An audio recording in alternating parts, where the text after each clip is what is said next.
Yo, yo, yo, yo, yo, yo, yo. What's up, boys and girls? Welcome to episode 45 of the MMAHOLICS. I'm your boy Antwane. This is my co-host Nicky. As always, thank y'all so much for joining us today. We got a smooth pay-per-view breakdown for you. Most of the time, we only get one of these a month, but now we got two pay-per-views in a month, as always, with the International Fight Week cards. So, just want to ask my boy Nicky, how do you feel about the card, bro?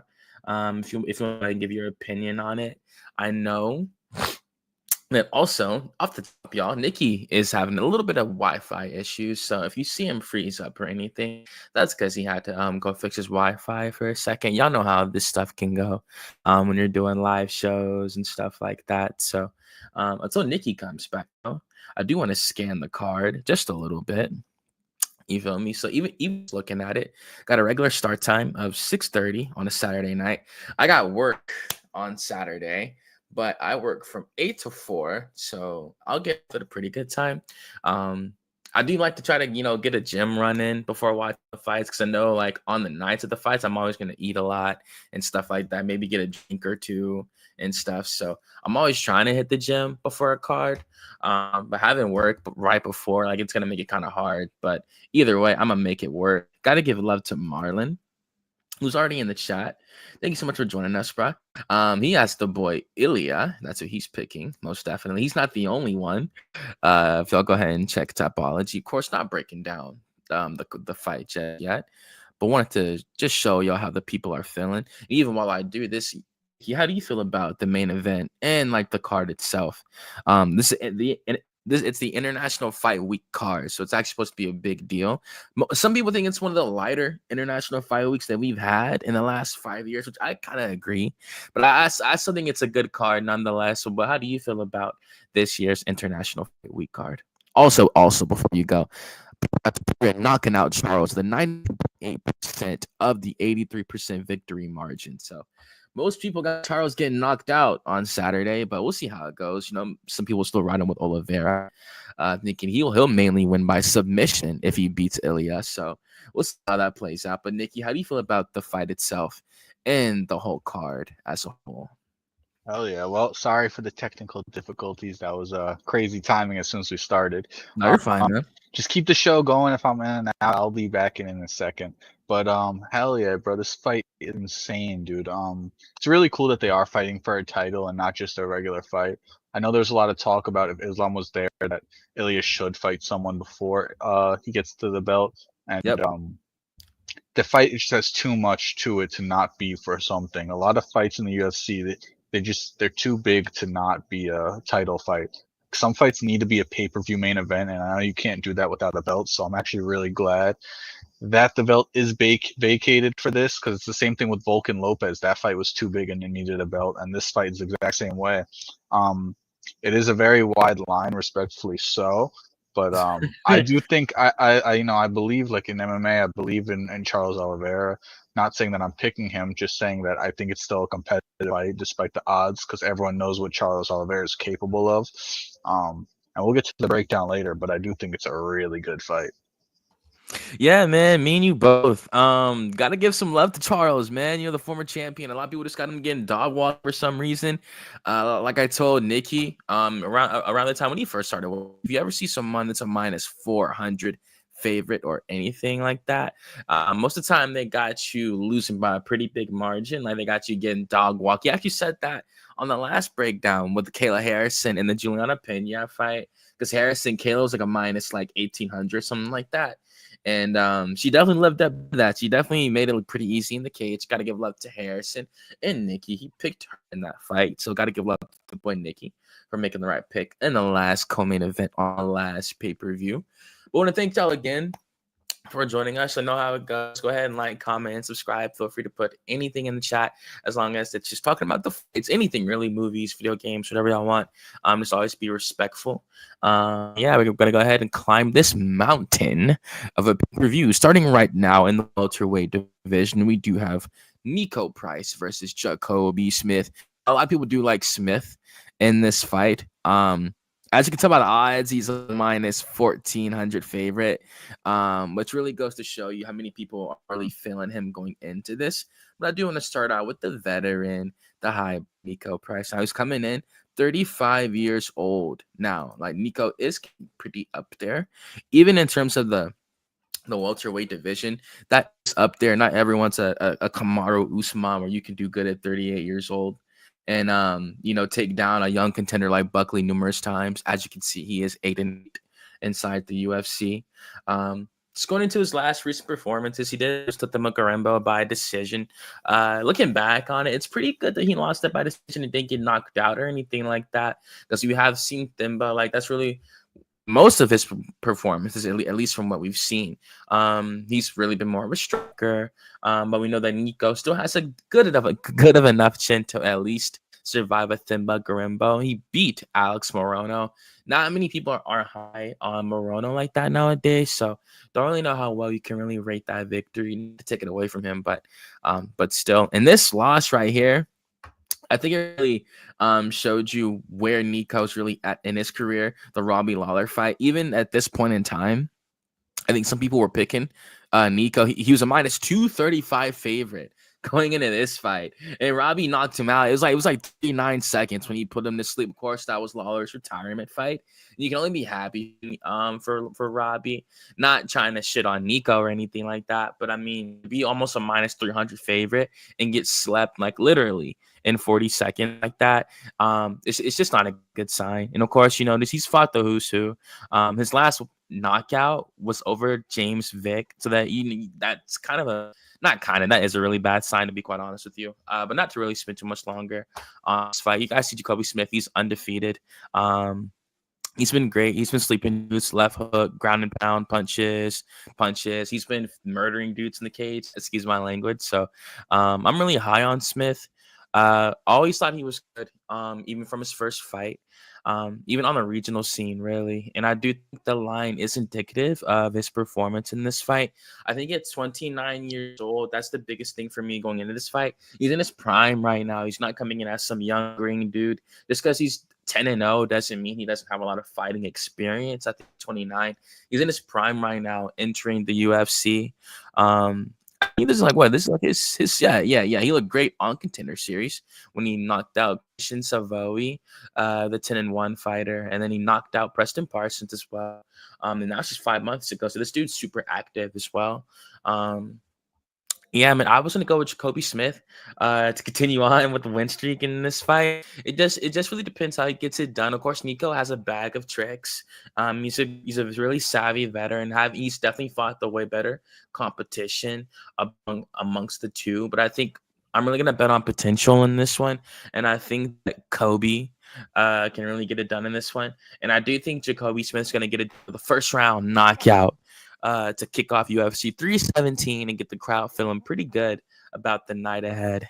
But who you picking in this one, Nicky? Most def. I'm gonna take the 29-year-old over the dude pushing 36 years old.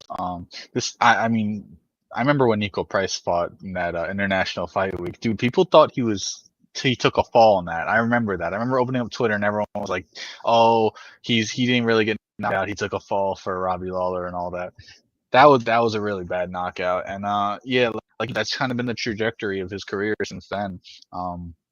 He's older, it's just not his time anymore. It's a younger man's sport.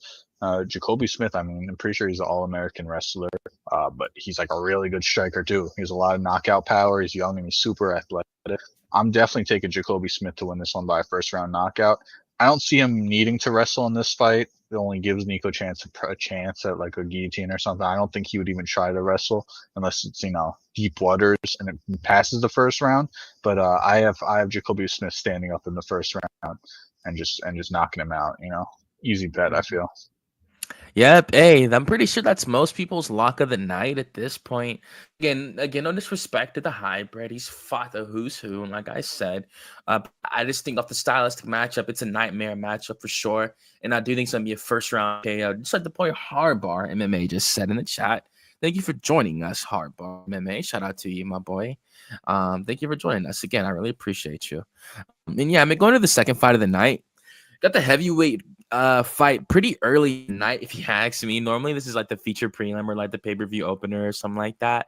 But yeah, we got Jonata Denise versus Alvin Hines. So Jonata coming in a minus 215 in this matchup. He's 34 years old, weighing 253 pounds, 6'4", with a 79.5-inch reach. So he is a pretty big heavyweight, pretty moderately sized for the modern day UFC heavyweight, the standard, you could say. And that really goes against Alvin Hines here, he has a 74-inch reach, 6'2". He weighs more, he's younger, and he's the underdog. So apparently he is the number 15th ranked heavyweight coming out of North America. Now, say whatever you want about the regional scene. Not many people are really high on it nowadays. It's more fighters now than ever, clawing and scratching, just trying to get to Contender Series. And among that time, you might run into some people who are high level or dudes who have padded records. So digging into Alvin Hines, for those that don't know about him, including myself, Goozy, his nickname, he's 33 years old, like we said. So he's pretty young for the heavyweight division, most definitely. Coming out of Minnesota, I got a friend that lives in Minnesota. Shout out to Miles, one of my best friends, the devoted Timberwolves fan. Got eliminated this year, but still a good team, most definitely. And yeah, so even just looking at his record, and yo, this is my first time looking at his record with you guys live right here. You feel me? Like I said, you can see his last win over Billy Ray Valdez was pretty good. He did beat a 4-1 fighter. Junior Hicks, he was 2-0. Mark Courier, this is where it gets kind of fishy. This guy was 3-4. He did knock him out first round back in January of 2025, so the beginning of the year.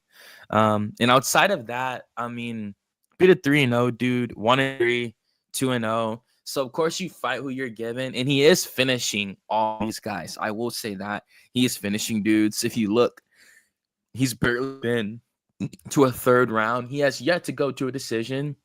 So he's a good fighter for sure, fucking up the LFA scene. So for those that are picking him in this fight, I do think it is rightfully so. I mean, you could say he's a little undersized for a heavyweight, but either way, I do think like his athleticism, you could say, is definitely nullifying the size disparity. So, but for me going into this one, I think that Jonata, I'm gonna Kia ad. Excuse me, y'all. To Kia ad out of nowhere.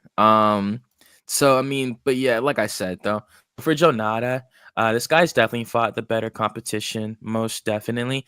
Real long kickboxing career, as you can see. A lot of striking experience, most definitely. Even fighting for belts, he defended it.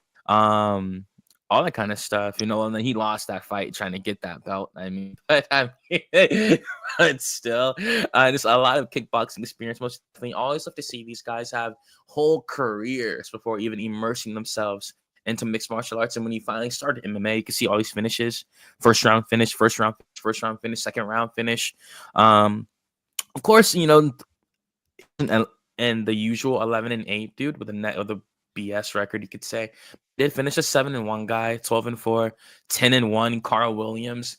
Of course, and many people were happy to see Carl Williams lose that. Not the most entertaining fighter, but he was a pretty cool guy. The Georgia native. You feel me? So, he lost to Marcin Tybura with a doctor stoppage. I feel like that was a massive step up in competition. I can't really tell you why they made that fight. I get it. Jonata's 34, but that's still relatively young for heavyweight. And I really think that was them just trying to get Tybura out of here. I can remember like the betting odds going into this one. He finished them in like going into the second round. I think the third round was about to start. He was only a minus 145 favorite when he beat Denise, the 39-year-old Marcin Tybura. So still getting it done, Tybura. I'm pretty sure he's actually on a win streak himself. Actually, he's 14-8, and yeah, he's won his last 2 in a row. He took Mick Parkin's so he's still looking pretty good himself, most definitely. And going into this one, I was going to go with Jonata Denise. Like I said, I always pick the person who's fought the better competition, and I think that is Denise going into this matchup. I just think he'll replicate kind of the same performance in his last fight, minus getting basically Dr. Stoll finished basically from Marcin Tybura. I think he'll just win a decision. Really just come out pretty aggressive, trying to make a name for himself. Like I said, last fight was a massive step up. He's fighting a dude this time who's fought the way better competition. Alvin is taking this on pretty short notice too. By the way, I forgot who Denise was supposed to fight. It was Justin Taffa. Yeah. So, yeah, he is taking this on short notice. So I do have Jonata Denise. I think he'll get it done via decision. Like I said, it's similar to the Tybura fight. Just be more like just minus the loss. I think he'll be more aggressive. Try to get him to the ground. Use his striking to set up the wrestling. But of course, he could get a knockout too. This probably will play out on the feet. Both these guys have a lot of knockouts after going through the records. So I was going to go with Denise, though. I don't really know with Hines coming off the regional scene. It's like a massive step up for him fighting a UFC, a UFC caliber heavyweight. He's the bigger guy. Denise is. So I got Jonata. Who you picking in this fight? It's been a little long on this one, maybe than I should, but always I break pay-per-views, most definitely. Yeah, so obviously we know it's Hines' debut. He was pretty good in LFA, it seemed. Seemed like he was like best at wrestling. Like he was getting down. He was pushing dudes by ground and pound for the most part. Denise obviously has the kicking advantage. He is the kickboxer here. And at heavyweight, I think it's just safer to play the knockout.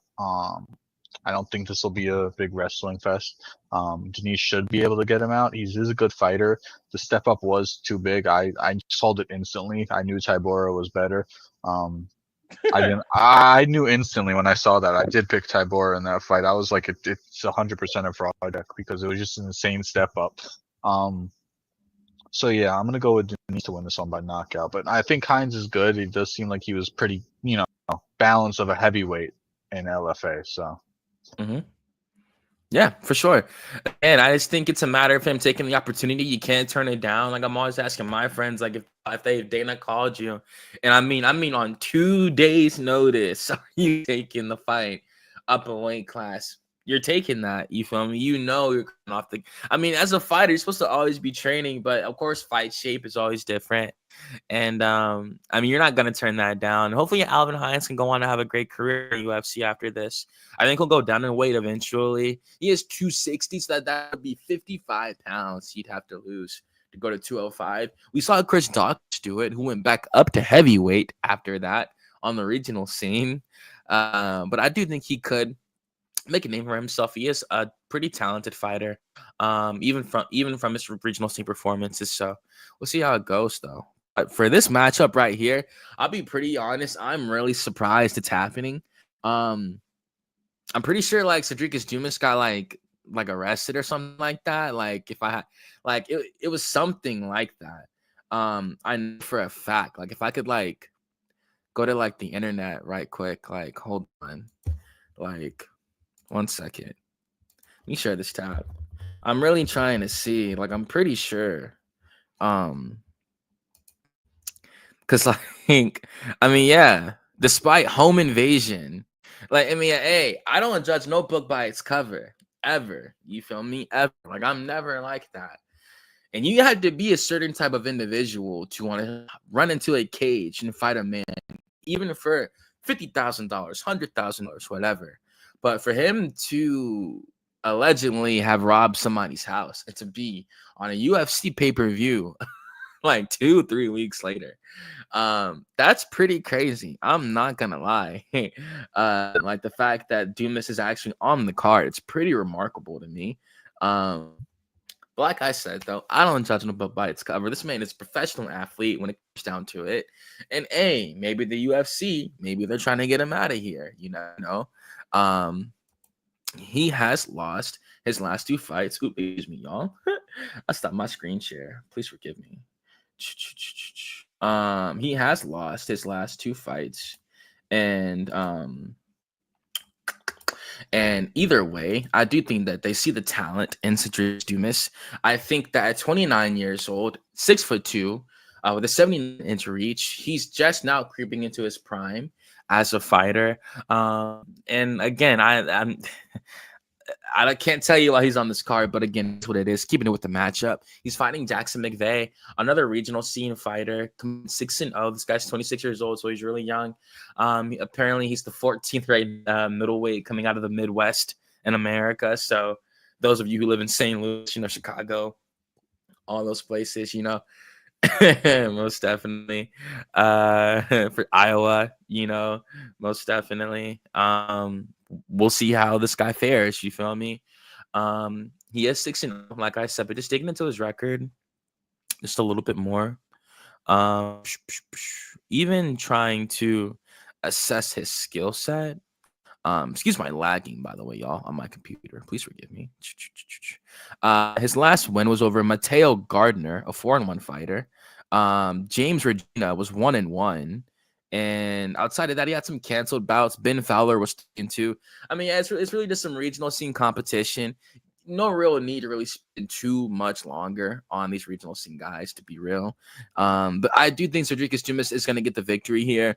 I think they're giving him a fight he can win. If they wanted to get him out of here that badly, they feed him to the wolves. Even if it was like him getting a ranked guy, and on paper it didn't make sense. I think that they would really be trying to get him out of here, but I think they're trying to get Dumas a fight he can win. But yeah, who are you picking in this fight, Nicky, between Jackson McVeigh and Cedric Dumas? So I'm not too high on Cedric Dumas at all. It just doesn't, it doesn't stand out for me. I was looking at McVeigh, and it is his debut, but he only has finishes in the first round. So this is like, I have two ways this fight could go. He has 3 wins by knockout, 3 wins by submission.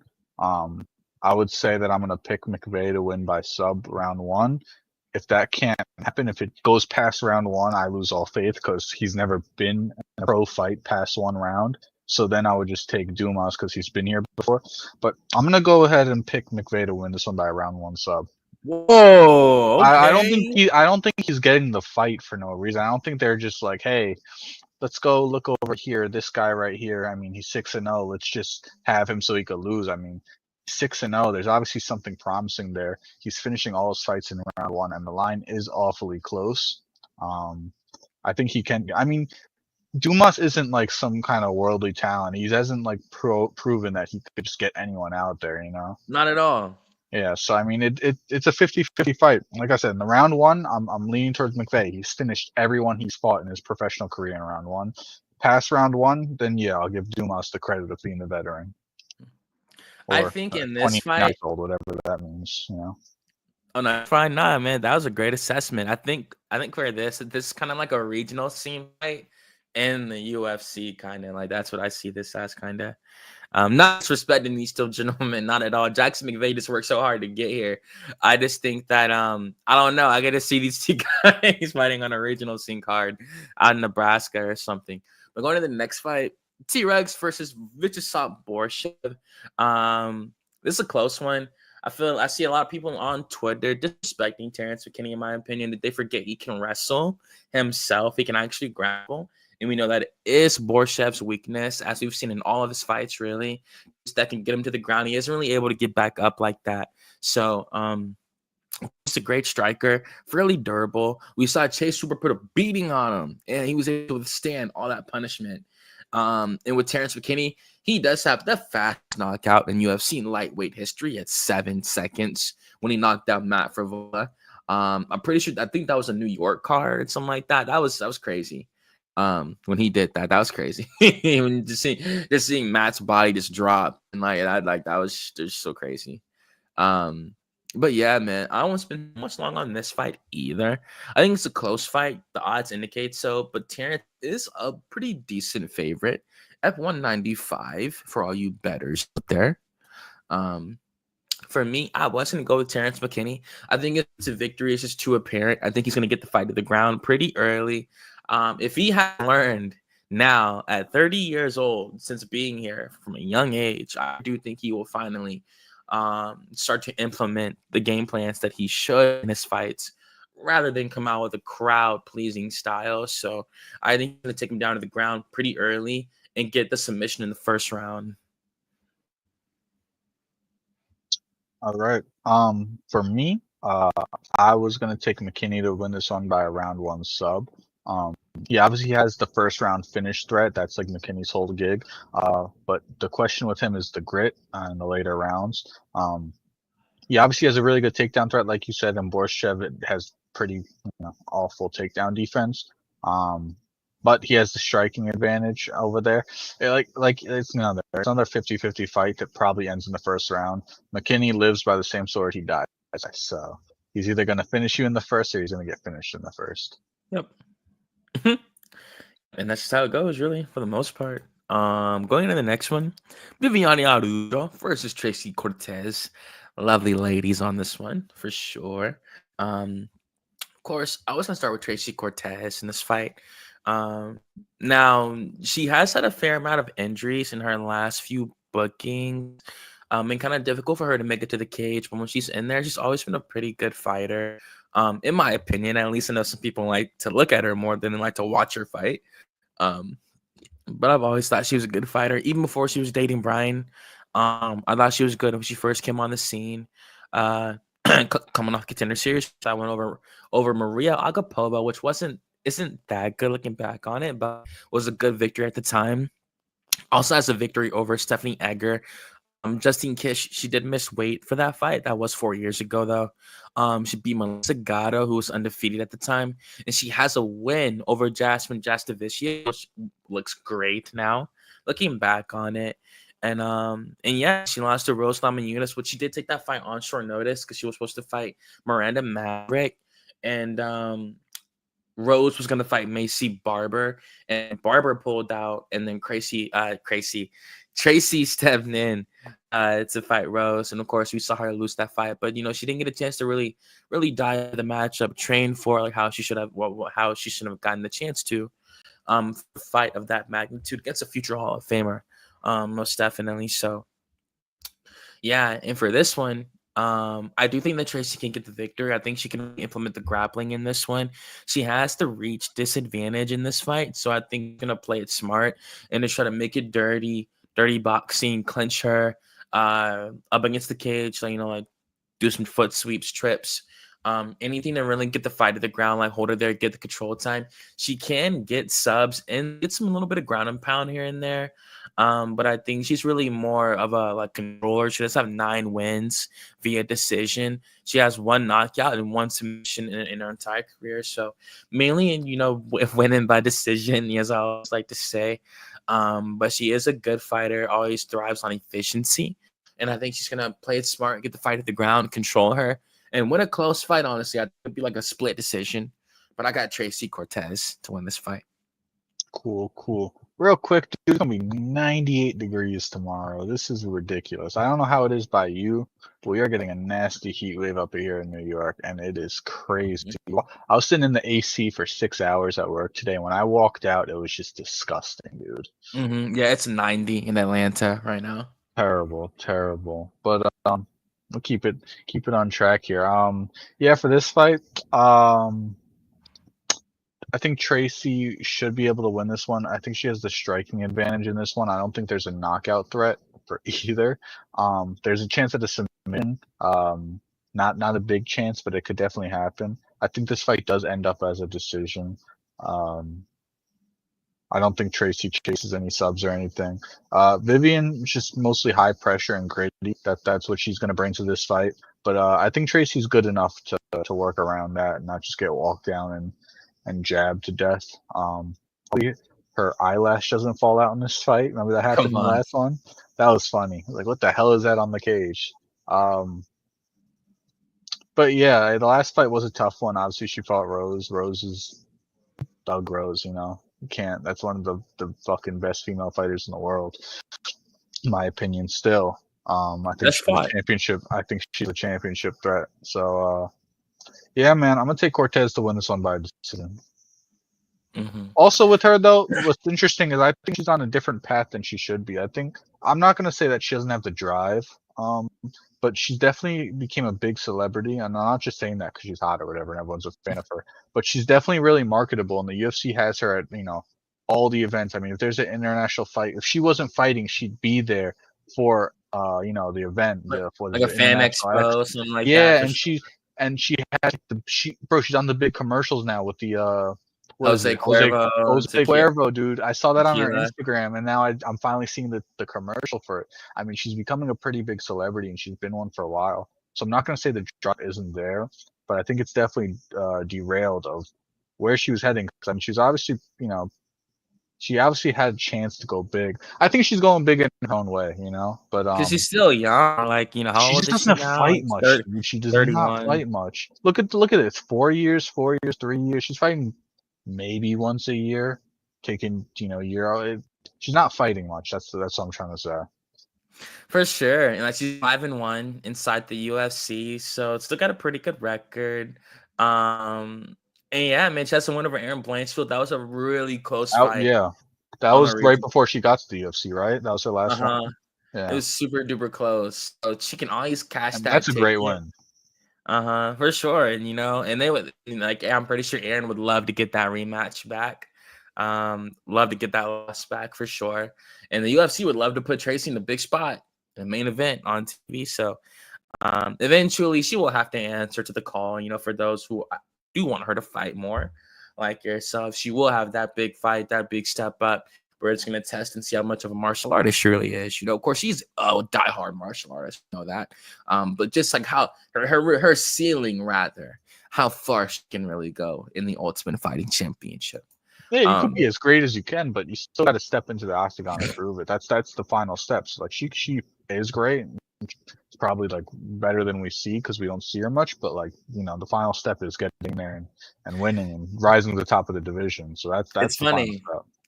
Like it's funny you say that because like I always say like to be a UFC fighter you have to like earn that right, like you have to do your due. Of course, some fighters step in that motherfucker like 3-4 times a year, man. But like for And others, some dudes get the title and they're not fighting very much at all. People hate that. Look at Chimaev, dude. He's one of the biggest names, and we do not see him much. more than I like know we he's see fighting for that belt soon, but we do not see. And there's better examples too. They got that UFC name, and you just do not see them in the cage, dude. and see The like that's years the off. like it's kind of cool because it adds on when they are here. Like oh shit, like they're finally fighting. It's kind of like Yair.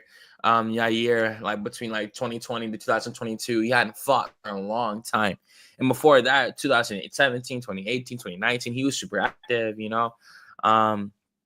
a lot of fans came in with the COVID era and they're like, yo, who the fuck is this dude ranked number 4 and he doesn't fight? And everyone kept talking about Yair like that. But yeah, it's certainly earned that ranking with the work he laid down before the pandemic hit. And obviously the UFC really they love Yair Rodriguez, the homegrown product coming off the Ultimate Fighter.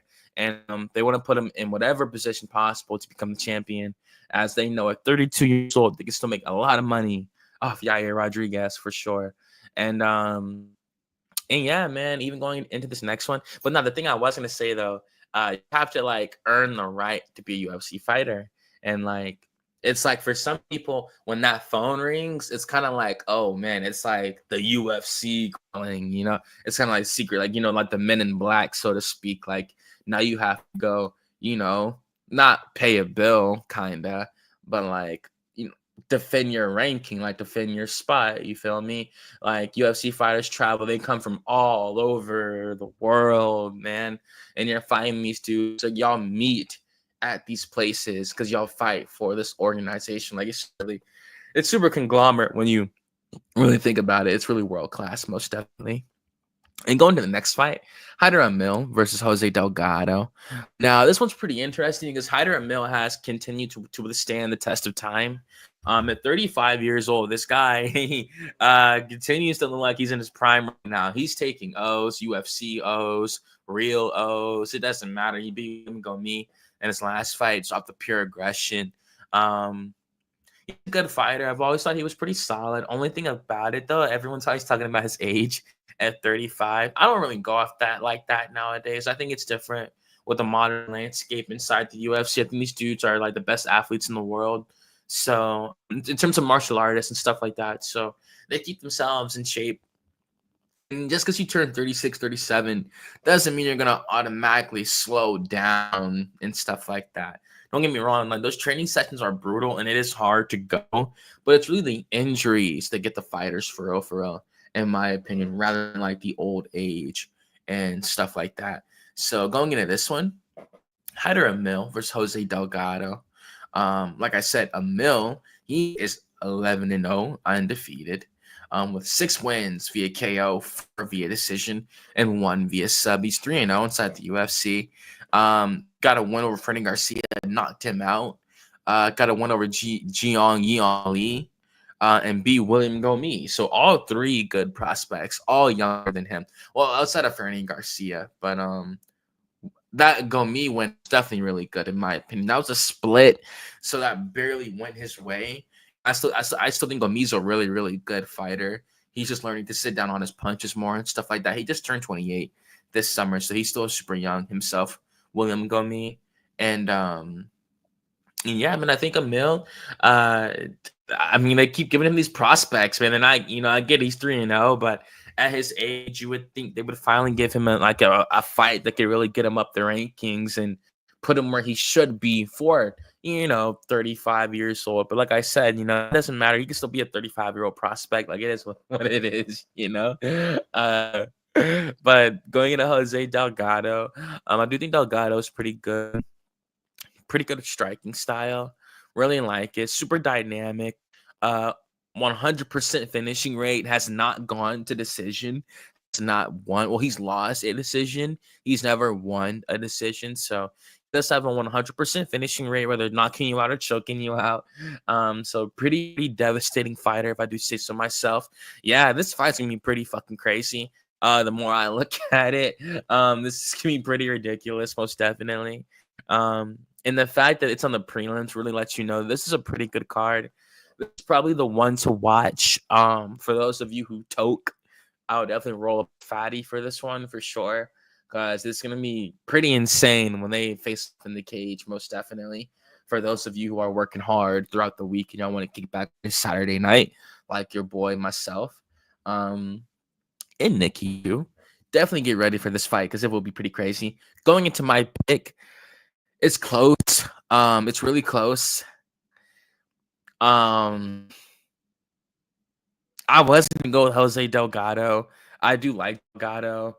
Like I said, he has 100% finishing rate, whether knocking you out or choking you out. So it's a really versatile fighter, really aggressive fighter, really well-versed fighter. So, and he's younger too. Pretty sure he'll be the bigger guy too, 5'11" to 5'9", 73-inch reach to a 70-inch reach. So I was gonna go with Jose Delgado to get it done. And yeah, man, outside of that, we'll see how it goes. I do think it will be a pretty good fight. You still there, Nicky? Oh yeah, I thought so. Yeah, I can wait for my boy to come back. But yeah, most definitely. I was gonna go with Delgado to win this. I just think it's a really, really close fight, but I think that Delgado's gonna have the speed advantage. He knows how to use his reach. Has good kicks, good boxing, decent boxing, I should say. And a pretty good grappler for sure, most definitely. You can see what the dart strokes that he has on his record, but really predominantly a striker. So, excuse me. Sorry about that. I was going to go with Jose Delgado to get the fight done. Got the boy Jonathan in the chat. Got to show love for sure. Ilya needs a KO. He can't. He said he can out grapple Oliveira, but if he tries, that's a wrap 100%. We'll see how it goes. Armin Sarukian was able to grapple with him a little bit. He almost got caught in a guillotine where he almost had to take his underwear off to try to get out of, which he did. But yeah, I do think it is gonna be pretty interesting if the Oliveira and Otoboria fight does hit the floor. I do think it's gonna be pretty. I won't say even because I got to give Charles the respect, but I think Ilya's gonna be really, really strong. That's all I'll say. But did you have a pick for this fight? Jose Delgado versus Hyder Emil. I don't know what's good with this Wi-Fi. It's terrible, but No, you're fine, bro. yeah, man. I got Delgado winning this one by decision. I think he has really good cardio. He has clean striking, and he has a little bit of knockout power, as we saw in the last fight with Connor Matthews. He has the ability to shoot in this fight. Emil's high pressure and he's durable. super physical, good athlete. But he's best at range. He's not much of a boxer. And those crashes, I think Delgado, he he always, like, in his old fights, I remember for my last tape, I just knew he was like a dog fighter, super gritty. So once it gets in that close range, I mean, that's just Delgado has it all, man. Uh, I think at range, maybe like that kickboxing range, maybe Emil has a little bit of an advantage. But I'm gonna take Delgado to win this one because when it crashes and they get in close range, he's just gonna have so much advantages, so much to work with in this fight. Um, so yeah, I'm gonna take him to win this one by decision. I bet. Yeah, I mean, you both, y'all agreeing on this fight as well. Going into the next one, Jack Hermanson versus Gregory Rodriguez. Pretty surprised RoboCop's hopping back in there pretty quickly after getting knocked out by Jerry Cannonier. I won't spend too much long on this one though, because I am pretty confident in my pick. I was gonna go with Jack Hermanson to get this fight done. I get it; he is the underdog, but I think he has the he's shorter, but he does have a 2.5-inch reach advantage. He can strike with this dude. He's a great wrestler himself. I still like Jack Hermanson as a fighter. I get he's 37 years old now, but at one point he was a top 5 ranked middleweight. He was the reason Marvin Vettori got into the top 5 because he fought him when he was number 4 and he was 13 because he took on short notice, and then Vettori fought for the belt after that. Because of course he had the Israel rematch and stuff like that. So I do think that Jack Hermanson can get this fight done off the striking and the wrestling. So I was going to go with Hermanson to win this fight. Yeah, I mean, Hermanson hasn't fought in 16 months, I noticed, which is a little worrisome. Last one, he had that fight night main event. With Joe Pyfer. Joe Pyfer, yeah. I'm Joe Pyfer, man. The win looking back on it. Whatever. So the headhunting Joe Pyfer, I mean, I'm still not high, and he was just headhunting in that fight. Really showed more of a flaw than it did how good he is. I know he has power, but he's not the topic of discussion right now. Technically, Jack Hermanson is the better striker in this one, and if he was to win this one, obviously it's going to be by decision. He doesn't have much of a finishing threat. But I mean, talking about Gregory Rodriguez, I know he got knocked down his last one, but I mean, he has world-class jiu-jitsu. Developed some really good striking. He's been falling in love with it. He really doesn't do much jiu-jitsu, but he has it. It's in his back pocket if the fight goes down. Hermanson tries to wrestle. He does have all his submissions, all his sweeps and everything. But I mean, he loves to strike. He loves to hit hard. He loves just to get up close, make you uncomfortable, throw big punches. I think this fight does go to a decision. It's a matter of if you think the Gregory's just going to be landing bigger punches and swaying the crowd. I think since he throws harder, the crowd is going to levitate towards him. He's going to be landing big shots. Anything he does land is going to get the crowd going crazy. I think it plays the judges. Bigger strikes, more damage done. I have Gregory Rodriguez winning this one by decision. Mm-hmm. Okay, hey, I feel you. Hey, go ahead and pick your boy, the RoboCop. You feel me? Hopefully, I just hope he was able to heal from that last fight. We did see how he had the adamantium healing with that big cut in his forehead. The Wolverine regeneration, you could definitely say, with how that cut healed up for sure. That was so gross, man, when that shit was open. Like, I could see inside. And like he went on to finish Chidi Njokuani after the cut was open on his face. You have to be such a different level. Like, that shit's running down your eyes, and like, oh my god, I can catch how much that shit burned when he was getting like the antibacterial and like the stitches. I've never had stitches in my life. You feel me? So I just can't. Man, that shit's crazy, man. Fuck. For real. Going to this next one, the pay-per-view opener. Thank y'all again for joining us. The boy Jonathan, Hardbar, Marlon, all the boys watching who aren't commenting. Thank y'all again. Y'all could be anywhere, but you're here with us breaking down the fight. So please don't forget to like, comment, and subscribe, most definitely, as we break down UFC 317 for your enjoyment. Starting out with the first fight in the bantamweight division, we got Peyton Talbot versus Felipe Lima. Before we even break down the fight, I really want to know, before we even do that, got to give a shout out to my boy Jonathan. He just asked me the question. I'm going to be honest, guys. I'm not too crazy for this card. Other than the main event, what do you guys think? like when we first started the podcast, I said that I think it's one of I don't want to. I gotta be objective. It's definitely not one of the more stronger international fight weeks because it's not like a lot of name value. You gotta really be a hardcore to really see the value in a lot of these matchups. Really see how they're gonna really be good stylistically. But if you're a casual fan watching, you'll just really sit back and relax, and you'll see the good fights really play out. All these fights have strikers, and due to have been finished in the past. So we know finishes can happen on this card. In terms of the storylines, there's not too many. There's a few storylines like Brennan Royval, Joshua Van. I feel Beneil Dariush is coming back. You feel me after being knocked out 2 years ago. Renato Moicano's they're finally having this fight after being called up to fight Islam Makhachev on like 24 hours notice. And yeah, I think it's a pretty good card, most definitely. Not too many storylines on the prelims, but I think the pay-per-view itself, the last 5 fights of the night are really, really, really good. For sure. Gonna be a fun 3 hours for sure. Most definitely. And yeah, starting with Peyton Talbot and Felipe Lima. I was gonna ask you, how do you feel about this fight? Because normally you don't see them put prospects against each other like that. But I think it should be like this. If it's called the Ultimate Fighting Championship, like the fights have to be ultimate. I don't want to see older guys always getting beat by the younger guys all the time. That's pretty lame to me. I think this makes for more even fights, more exciting fights, and stop trying to protect these guys in their records. You feel me? They're young enough to have a rematch down the line. So, and I think these guys aren't going to fight again, if I say so myself. But how do you feel about the fight and them making it? And then you can give your pick first if you want. Yeah, I mean, I think this mainly comes down to Peyton Talbot fucked up his record, and the UFC. It's like they got a new toy, right? You got your two toys. You got your toy here and here, and they're like, "Oh, this toy's undefeated. This toy's fucking amazing. This toy just fucked up its record, so now we don't want this toy anymore." And they chucked it. Dude, they fucked up his record. He lost that fight. He got fraud checked. I mean, and now we're seeing. I mean, it wasn't the worst loss in the world. Hey, only Barcelos. Barcelos, I mean, he's looking good. He just beat Garber.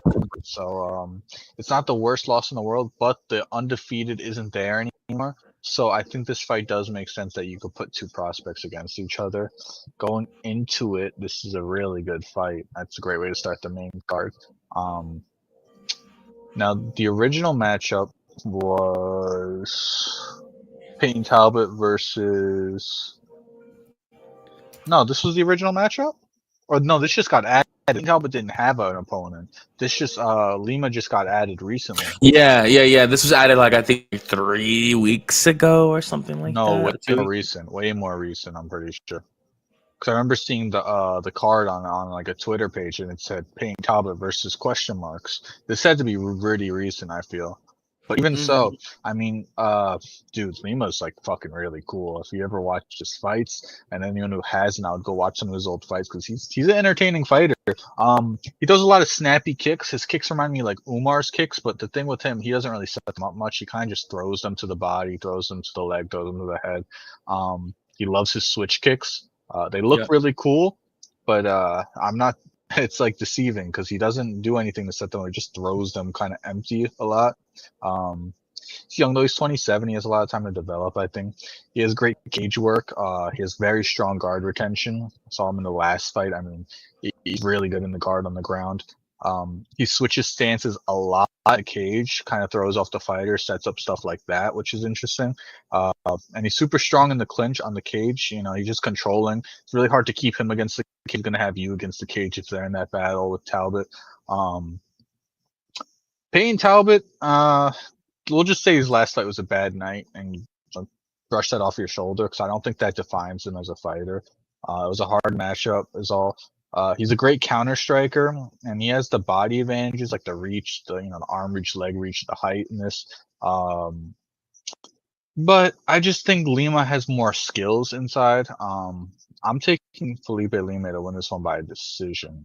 Probably decision. I think Talbot's good, but what I wanted to see in that last fight was like a little bit of grit at least. Like you're getting fucked up, You can't sit there on your back and laugh about it, bro. Like that shows me like grit isn't there. Like he hasn't been pushed hard enough, in my opinion. And then Lima's just gonna take everything you worked for right now. He's gonna piggyback off. People know who Peyton Talbot is. Not a lot of people I feel like know who Felipe Lima is, and he's gonna piggyback and take everything. What did Nate Diaz say? You're taking everything I worked for. What's gonna happen? Everything he built. Now he's just gonna be known like I'm not gonna. Lima's just gonna take a lot if he wins this. Yeah, I agree. I agree on the fight as well. I think Felipe Lima looked great, and he's looked great up at featherweight. Now he's going down to bantamweight. I think a more natural weight class for him, being 5'6", fighting the 5'10" Peyton Talbot. I didn't know he'd be that much shorter than him. Not like it's gonna make a difference. I think he's the better grappler. And grappling always nullifies height advantages. So I'm really high on Jungle Boy. I think he will get the win via decision. Similar to the Barcelos fight, just really take him down, control him, really try to replicate the game plan, the blueprint that Hayoni Barcelos put down, most definitely. And going to Renato Moicano versus Beneil Dariush. You can honestly go first. I honestly want your input on this one first, if you don't mind. For Dariush and Moicano, got you. So this one is like a very, very close fight. I think there's some people who are just hammering Moicano, and there's some people that are just hammering Dariush, and that sounds like 50-50. But I feel like people on both sides don't think it's 50-50, if that makes sense. Like people think like, oh, Moicano just got pushed for the belt, and he beat Jalen Turner, and he's on this hot streak kind of recently, and then they think Dariush just he hasn't fought in a while, and he had those last two losses. Well, Dariush's last two losses were Armin and Charles. I know he got finished in both of them. But and he took the time off like he was supposed to as well. So sorry to cut you off. Time off. You're good. He took the time off. These dudes are the same age. Dariush just shows the age. Moicano doesn't show the age because he doesn't have hair on his head. But yeah, Dariush looks way older. He probably could go for like 45 if someone told you. Get into the individual breakdown. Dariush is a super, super elite scrambler on the ground, and he's one of the more balanced lightweights in the division. He just does everything very well at a very good level. I wouldn't say he exceeds at anything but his scrambles. So he doesn't give up. He doesn't accept positions. He'll just keep scrambling. As he's on top or he gets up. He doesn't really end up in bad positions. His fight with Gamrot is a really good example of that. I think, yeah, you told me when I first started watching him versus Islam would have been a very good fight back then when he had a lot of rev behind him and Islam didn't have all the title defenses. That would have been a really interesting fight to see. It was in February. I remember walking to work. I still worked at State Farm Arena. I remember walking to work because it was in February. I remember the fight was in February. And I remember walking, and I just looking down at my phone, and it showed a picture of Neil, and it said breaking news. And I just already knew what it was. He rolled his ankle. It fell in between the mat, and he rolled his ankle, and the fight was off. And then Thiago Moises stepped in, and then he fought. And I was just so heartbroken, man. That fight, that shit was – because Neil was on an 8 fight. Because, of course, people now look at it totally differently. But, like, Neil was on, like, an 8-fight win streak, man. Like, he was fucking close. He was. I told Nicky – because I got the UFC 289 poster in my room. That's when he fought Charles Oliveira, when Charles is coming off the loss. I mean, you're talking the next morning, and I was saying, like, it was unfair to Beneil. Like, he should have had to fight Charles Oliveira, man. He should have got the title shot as number 4 ranked guy on an 8-fight win streak. That's all he needed, you feel me? And he's just never gonna fight for the belt now, man. And like that sucks, bro. And I really do feel bad for. He still could. I mean, he's 36. We'll see what happens. Like I said, it's different with nutritionists and cryogenic recovery and things like that themselves and stuff. But I think it's hard, man. In the lightweight division, like it's hard at lightweight, and like he's been out for so long, and he's taking a lot of damage, man. And but please continue, though, of course. No, I agree. I think there's too many creeks in the lightweight division now for him to climb all the way to the top again. But I mean, he can put some wins together for sure, and I think he's actually gonna on Saturday put this one together. For Moicano, I think he has great jiu-jitsu and all, but Only way he's finishing this fight is with a knockout. He'd have to knock out Dariush to win this one. I don't think he's gonna be able to submit Dariush. Like, Dariush a little over aggressive sometimes in that Charles fight. He's a little too aggressive, but I do think he's gonna come into this fight more disciplined. He's not gonna get. I don't think he'll get stopped in this one, and I don't think Moicano has some crazy knockout power in my opinion. So yeah, I'm gonna take Dariush to win this one by a decision. And yeah, man, like I was in with Benil too. Dariush as well. I've always thought he was the better fighter. I think he is the better fighter. He can strike, he can grapple as well. The Gamrot fight showed that wrestling with Gamrot toe to toe, beating him in transitions, dropping him with his hand, with overhands. Like, that was a while ago. That was like in 2022 on that legendary UFC 280 card. It was legendary. It's really cool. Benil did fight on the card. Yes, he did. Because he's supposed to get the title shot, man. He's supposed to fight for the belt after that. And that was what, 280? And then Charles lost in the main event. And Benil had to fight him. Like, nah, Benil should have been next in line, man. That's what I'm saying. Like, that shit was crazy, man. That shit pissed me off, yo. But moving on, Brennan Royval versus Joshua Van. One fight that people are kind of surprised is getting made. The number one ranked flyweight in the world, contender in the UFC, but the number 3 ranked global flyweight, Brennan Royval. It's really cool to see his rise from breaking his shoulder. Falling out of the sidekick versus Brandon Moreno to climbing all the way to challenging for the belt, losing the fight, and then getting back in the driver's seat to another title shot. Yeah, man. Again, this is a close fight. Joshua Van has looked great with his boxing. Really durable. Regardless of the Charles Johnson knockout, it happened in the 3rd round, and I think it's because he was tired and he learned from that. He came back not long after that and didn't look chinny in the slightest. He's a great boxer. Not really much of a kicker, really more of a boxer, to be quite honest. Really aggressive. Has a really good sprawl, so he has really good takedown defense. The top 10 flyweight at 23 years old. That's pretty remarkable. Not gonna lie. And yeah, man, a lot of people do believe he is a future champion with what he has shown in the cage already, with being able to box at a crazy level. You can make the case he is the best boxer in the flyweight division. And as long as he continues to have good takedown defense, good grappling, like it's gonna be pretty hard to get him out of there. We haven't seen him go 5 rounds yet, so that will be interesting to see when he does have to pass that test, when he does get an event. For Brennan Royval, he's really super well-rounded, really good at everything. Strike, wrestle here and there. Not the best takedown defense, but he can like wrestle when it hits the ground. A little real long limbs that can be used for grappling, jiu-jitsu. Super aggressive as well. It says 5'9", but he looks taller than that when he's so long and lanky. And I think Brandon's a really good fighter. I think we're finally seeing the prime Royval at 32 years old. I do think he is really, really hard to beat right now with his style. Really showed that in that Brandon Moreno fight, the Tatsudo Taira fight. That win over Tatsudo Taira was absolutely massive. And he himself knew how big of a win that was. He kept calling him a future champion after beating him. He went up and told him after beating him, if you ever need to train or anything, I'd love to help you. Because he himself knows he's just too young to be that good. And like Tatsuro Taira will be the UFC flyweight champion at one point. And the UFC will finally have that Japanese champion that can main event in Japan and stuff like that. And I do think I think will fulfill the prophecy. And Brandon Royval has a win over that guy. So he's really, really, really high level right now. And I think Brandon Royval has been great, really ever since the Brandon Moreno fight, learning from those losses, getting better in the gym. And I think he's going to get the win here. And I was going to go with Brandon Royval, man, to get the win via decision. Royval, Van's really durable.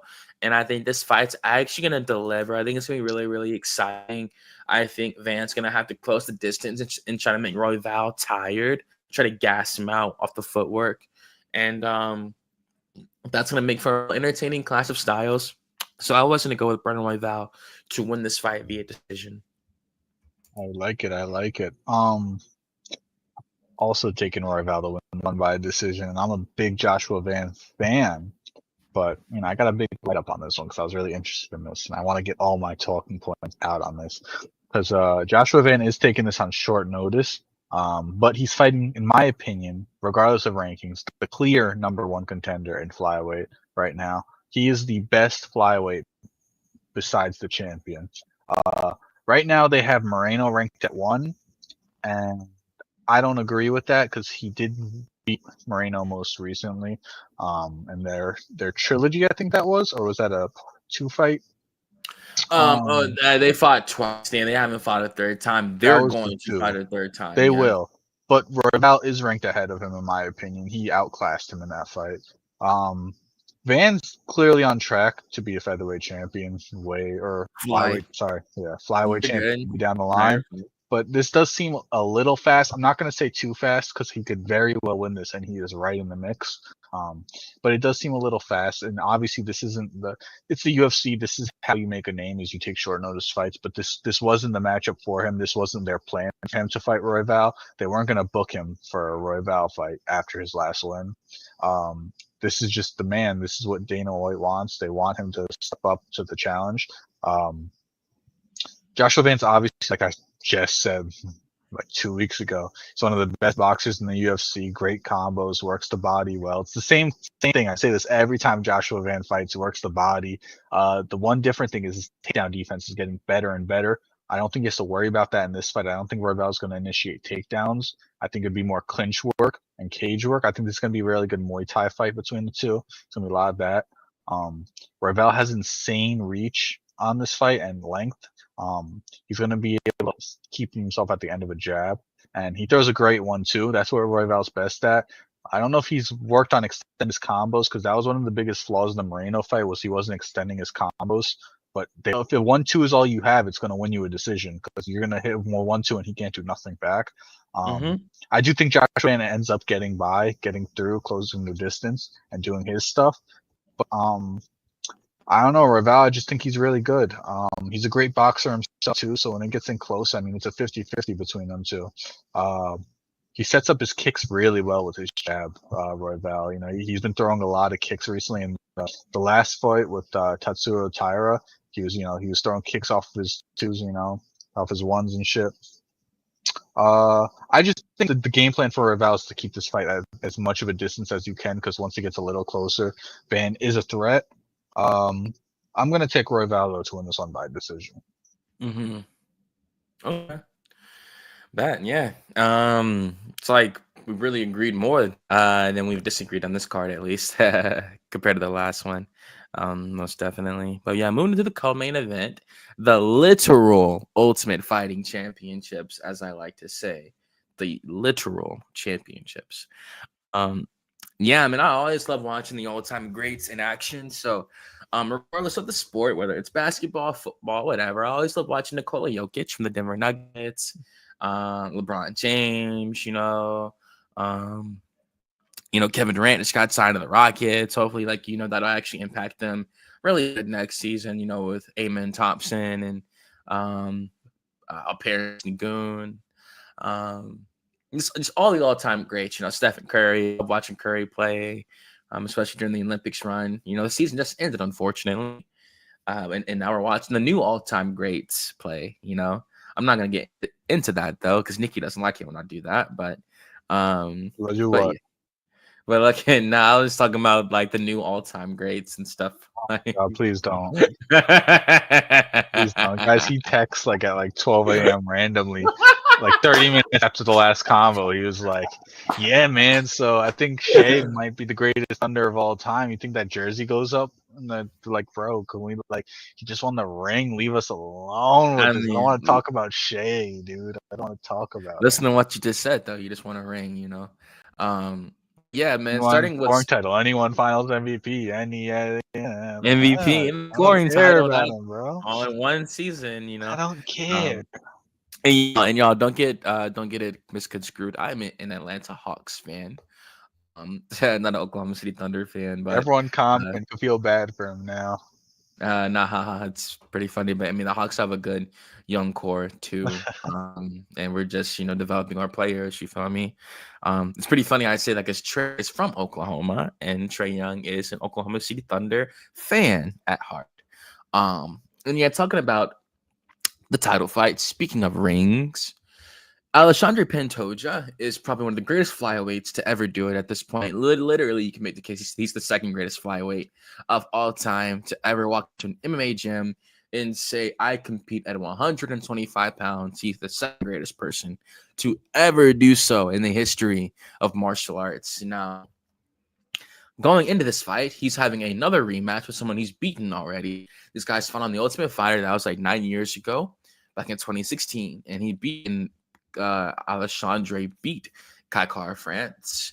But Kai France has turned a corner since then. Absolutely, he's one of the best flyweights in the world now, as number 4 ranked according to Tapology, and he fought for the title. Of course, he got finished by Moreno back at UFC 277 with a beautiful body kick. Beautiful body kick. And for Alexandre Pantoja, I think the ball is in his court, depending on how this fight will finish. I think if he wants to, he can wrestle all 25 minutes. He'd be all over this dude, all over him, taking him down all on the ground against the cage, whatever. Like his pace is incredible.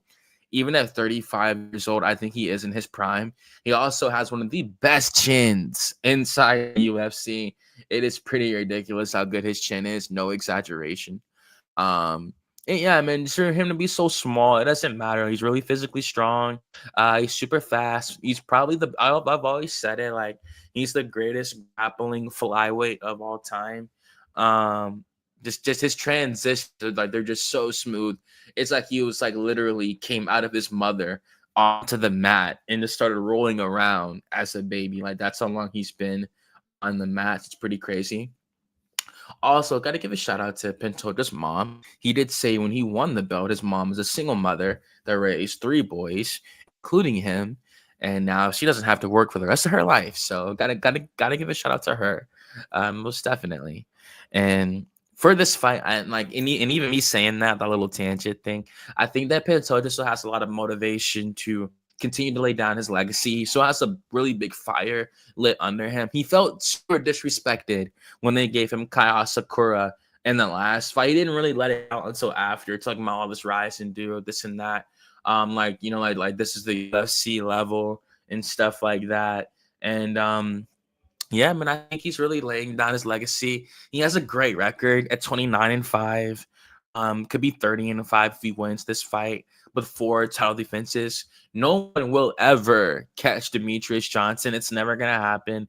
DJ had 11 title defenses. No one's ever gonna catch that. Unless Tatsudo Taira wins the belt at like 26 and has it until like 32. It's going to be a really like 32, 34. It's going to be a long time before somebody does that. Some people thought Muhammad Mokaev had been the champion, but of course the UFC cut him after some inner turmoil stuff was going on with Manel Cop and stuff like that.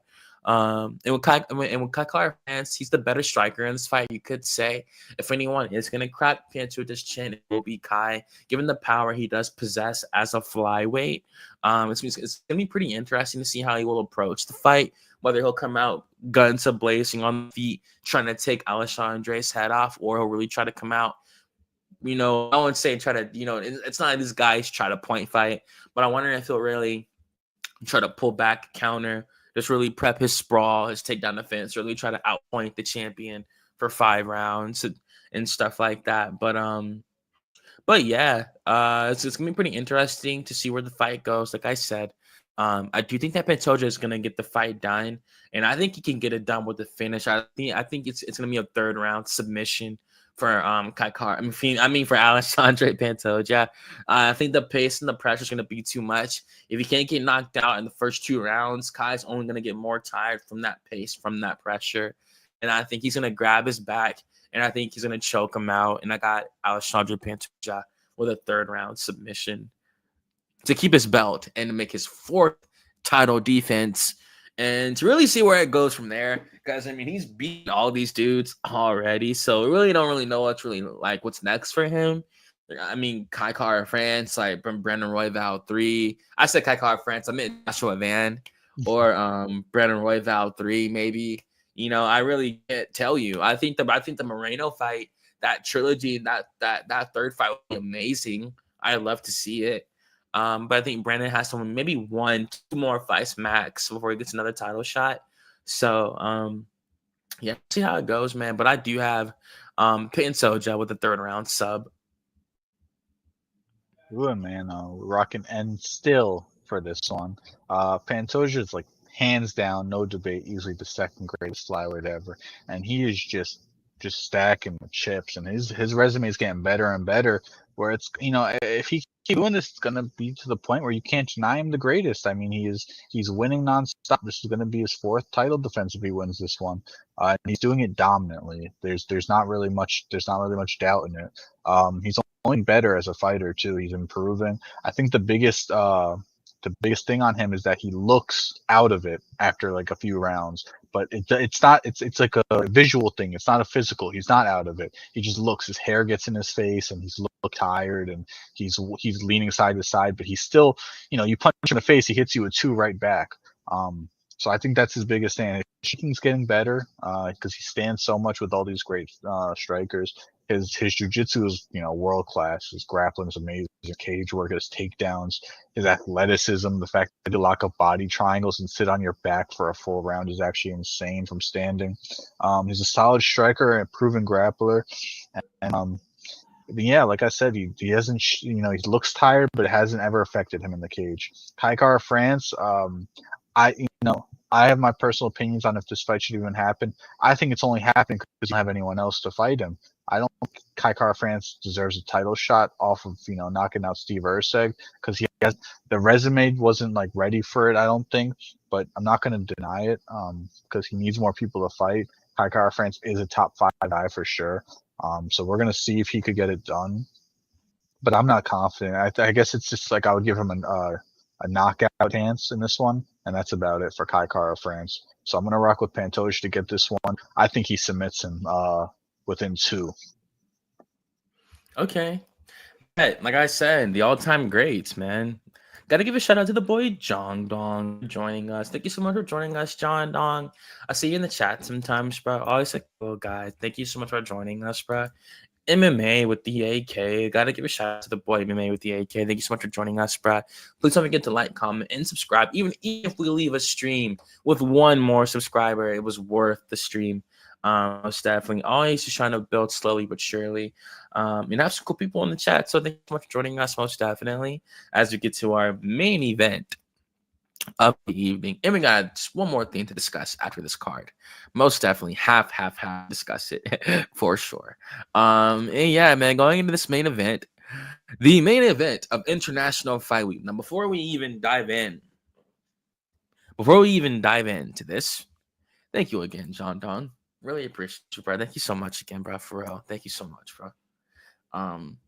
So let me ask you, is Ilia Topuria already like, fuck that. Where does he rank on the greatest featherweights of all time? If you have Max Holloway, Alexander Volkanovski, Conor McGregor, it's only been like 5 undisputed champions in the history. Like Jose Aldo, like it's only been like 5 champions. So of course you have your other featherweights, who didn't win the belt, like Mendez, Korean Zombie, stuff like that. All-time greats of the division that did not claim gold, but challenged for gold, fortunately. And so many dudes grace the octagon and don't do that. So, do you think he's like an all-time great featherweight already?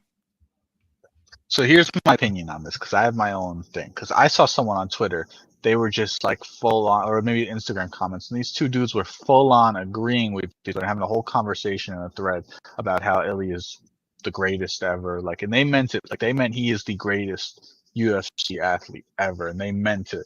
So here's my thing: when you ask if you ask me who's the greatest, welterweight, featherweight, lightweight, it depends on the weight class.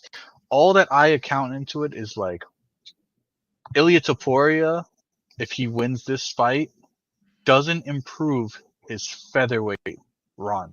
All right, like that's like something we should all agree on. It improves his stock individually, but it doesn't improve like Conor McGregor, him winning that lightweight belt doesn't matter once he left featherweight, it doesn't increase. So Conor's out the discussion, right? Conor's out the window. Ilya, See, like that, let man. me finish. Like Connor's lightweight title win does not do nothing for his featherweight. It's not a title, it's in featherweight. So Ilya now he beat Volk and beat Max. Those are two dudes who I think are greater featherweights of all time.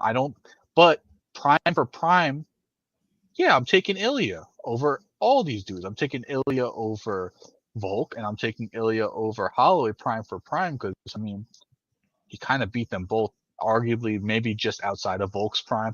I would say Max prime lasted a long time. Max arguably still might be in his prime. Maybe he just got knocked out of the time, but Max wasn't going anywhere. I think discussion could be like Ilya versus Aldo. I don't have an idea on how that one would go. It'd be insane, but yeah, I mean, he just didn't build the resume. He left the division too early. That's the thing to say. Is he the greatest featherweight of all time? No, he's not the greatest featherweight of all time. It's a what if. Like, what if Halliburton didn't injure himself after 9 minutes? He was on track. Or sorry, after 7 minutes, he had 9 points in 7 minutes. What if they won the finals? It's a what if at this point. But he's proven himself that he could beat those guys. You can't take that away from him. It's not like Volk and Max go talk shit. You have to give them their credit though, because they didn't leave the division after one title defense. They didn't go up to lightweight. They both took their chance. Well, yeah, they both took their chance at lightweight belt, but it wasn't after one title defense. They built their title defenses up, which is something that we're not seeing much anymore. Everyone wants to go up to the next division. They always talk Mm-hmm. about it, and it's it sucks because they don't want to. But Ilya felt like there was nothing left for him there. Me and you don't agree because Mobstar and Diego are right there. I mean, Mobstar is a Exactly. great challenge. I think at least Mobstar would be cool, but I don't blame That Ilya for this man. decision. I don't blame Ilya for this decision, but no, I don't think he's the greatest featherweight of all time. I think it's Volkanovski clearly is one. Then I would go. I mean, it depends. Some people think Aldo because a lot of his was not in the UFC, but I would say then you throw Aldo or Max, and then Ilya. I would put Ilya over Connor. He has that title defense. Prime for prime, I'm putting Ilya over all those guys, sure, because he's just absolutely insane. But if we're talking about individually, you got to talk about the individual thing we're talking about, which is that featherweight. You know, Yep. that's what I agree with you. MMA with AK. He is chasing greatest fighter of all time. Yes, because if he just let's just say he went up to welterweight. Let's say he knocked out Charles and he won the belt and he defends it and he defends against Gaethje and then he goes up to Islam and let's say he beats Islam there and then he comes back that's greatest of all time. But he won title defense in each division. He's not the greatest lightweight. He's not the greatest featherweight. But yes, greatest of all time is what he's chasing. Cause like for me, like I don't man, the UFC, they're giving this guy whatever he wants. Whatever he wants. Oh, he wants to go up and win after one title defense, you can have it. They see that he's doing something special right now. They know like he's truly captivated the masses. He just turned 28. He was 27 already by the time he had already won the belt and then knocked out Max. Like it wasn't nothing. So it's just like for me, I think another belt can only increase his legacy. Keeping it with the featherweight, I do think he is one of the greatest featherweights of all time. To be quite honest, like those wins on paper are going to look so good, retrospectively, like in the future when you look when he retires, and he's gonna retire young. Like he's like I give it. This dude probably has like 3 more 3 fights fights max. max. It's like 3 more fights max or something. Like he's gonna retire young. And He if he seems can't like get that Islam fight, he'll just retire with all his damn money. Go box. because he's already done everything. Like, he'll literally be one of the dudes. It always happens. These dudes always retire young, man. I can't like these MMA retirements for real. And I think that but he would have given us so much already, and like again, like I said, they're giving him whatever he wants because they're allowing it. They know he can make it happen. They know he can chase the history. They make so many fighters defend the belt 3, 4, 5 times before they get a chance to step up. He did it one time, and he walked in there, and he said he gave up his belt to go up in weight, and and like again, that's another thing. I think the UFC is done with the like. I don't think you're gonna see these dudes really get 7, 8, 9 title defenses no more. I don't know if you see that anymore. These dudes aren't getting like no one's getting the belt nowadays before like 29 or 30. You're not gonna see these dudes go on and and also I think the evolution of the UFC, it's gonna be dudes are gonna like you're gonna be at the end of a pay-per-view going like, oh shit, dude, this dude might hold it for a while. The dude only has like 2 defenses. That's how I think it's gonna be from here on out. Like you get if he defends him more than once, like oh shit, like he really might hold. Because I think like these fighters are so high level now, and it's the danger factor too. You're having third generation dudes like Ilya, who can literally wrestle and literally strike both at a really high level, and it's just knockout power too. It really is crazy to see how he's putting these guys away. To answer the Mavzar fight, they were supposed to fight at UFC 270. I think the MMA gods intervened in that. I can't tell you who would have won that. I think they're both super high level. They're both just super high level. I think it really would have been a real amazing clash of styles for that. But to go with what MMAHK is talking about here, I do think that with Ilya, you could already give him the legend status, but I think another belt like a 2 division champion, it's only gonna put him in rarefied air. I do think it will make him like top 10 UFC fighters of all time. You already would have won one of the most prestigious titles, being the featherweight, defended it, and then he won another prestigious title, the lightweight. He's literally following Connor's footsteps. Like it's pretty insane. I'm not gonna lie. And for this, I think he holds on to the lightweight for a little bit, but I can't really tell you who he defends it against. I think it's probably gonna be Armin. Gonna be Armin Sarukian. Like that's the fight that people want to see. That's the best fight inside the division right now. They're both 28 years old. They're both the same height. Armin is extremely athletic, a great striker, and a great wrestler. I'd rather see So that than him flatline Gaethje in like 30 seconds. I think it's gonna be Armin because they already made him the backup for this fight. Dana White confirmed it. So I think depending how this fight, if he like gets Charles out of there in round 1, they're gonna give it to Sarukian. I think Topuria versus Sarukian is the best fighter. Like it's the best fight in the division. I think And they'll I think have Armin cage side, and then if they'll ask him, and they're gonna try and engage him into getting Armin into the cage and facing off, because he's not gonna just chase Islam up to 170 right away. He has to defend it to win. he has I at think they'll have least Armin on once. standby. And Armin has to get the title shot. He never got his title shot. He's still I on a don't think really he good. needs another fight. I know they talked about it, but he doesn't. Nah, he's strapped in, man. He already beat the dude he's fighting. Armin already beat him. It's like, come on, man. If I'm him, I'm like, yeah, I beat this guy already. You feel me? And like, it's like, stop playing games. I beat this dude already. Like, go ahead and give me my shot. And that's the best fight in the division. Like, I love seeing Ilya fight someone the same height as him, who's also the same age, really athletic. I can't tell you what the best odds would be for that. I think Ilya would be the favorite, but I think Sarukian would be like a plus like 170, plus 150, something like that. I do think it'd be a crazy fight. If he flatline Armin Sarukian, like, I mean, because the lightweights are starting to phase themselves out. Time for Dustin Paddy Pimblett. Like for real, like Dustin retires on the next pay-per-view after this one. He retires in July. Max is up here now, but he already lost to Ilya. Max is young though. Max is 32, 33. Justin, he's 36 now, so Gaethje probably has like 2 more fights left. Max, definitely one more title shot in him for sure. And like I said, Dustin had to be gone. So like the lightweights, like, yeah, man, like I do, they're trying to phase themselves out. And I think Arman Sarukian is gonna therefore be the best lightweight in the division that he has not faced yet. And I think, like I said, that's the best fight in the entire division. That's the one right there. That's the one they want. That's a main event. That should be the main event of International Fight Week, to be real.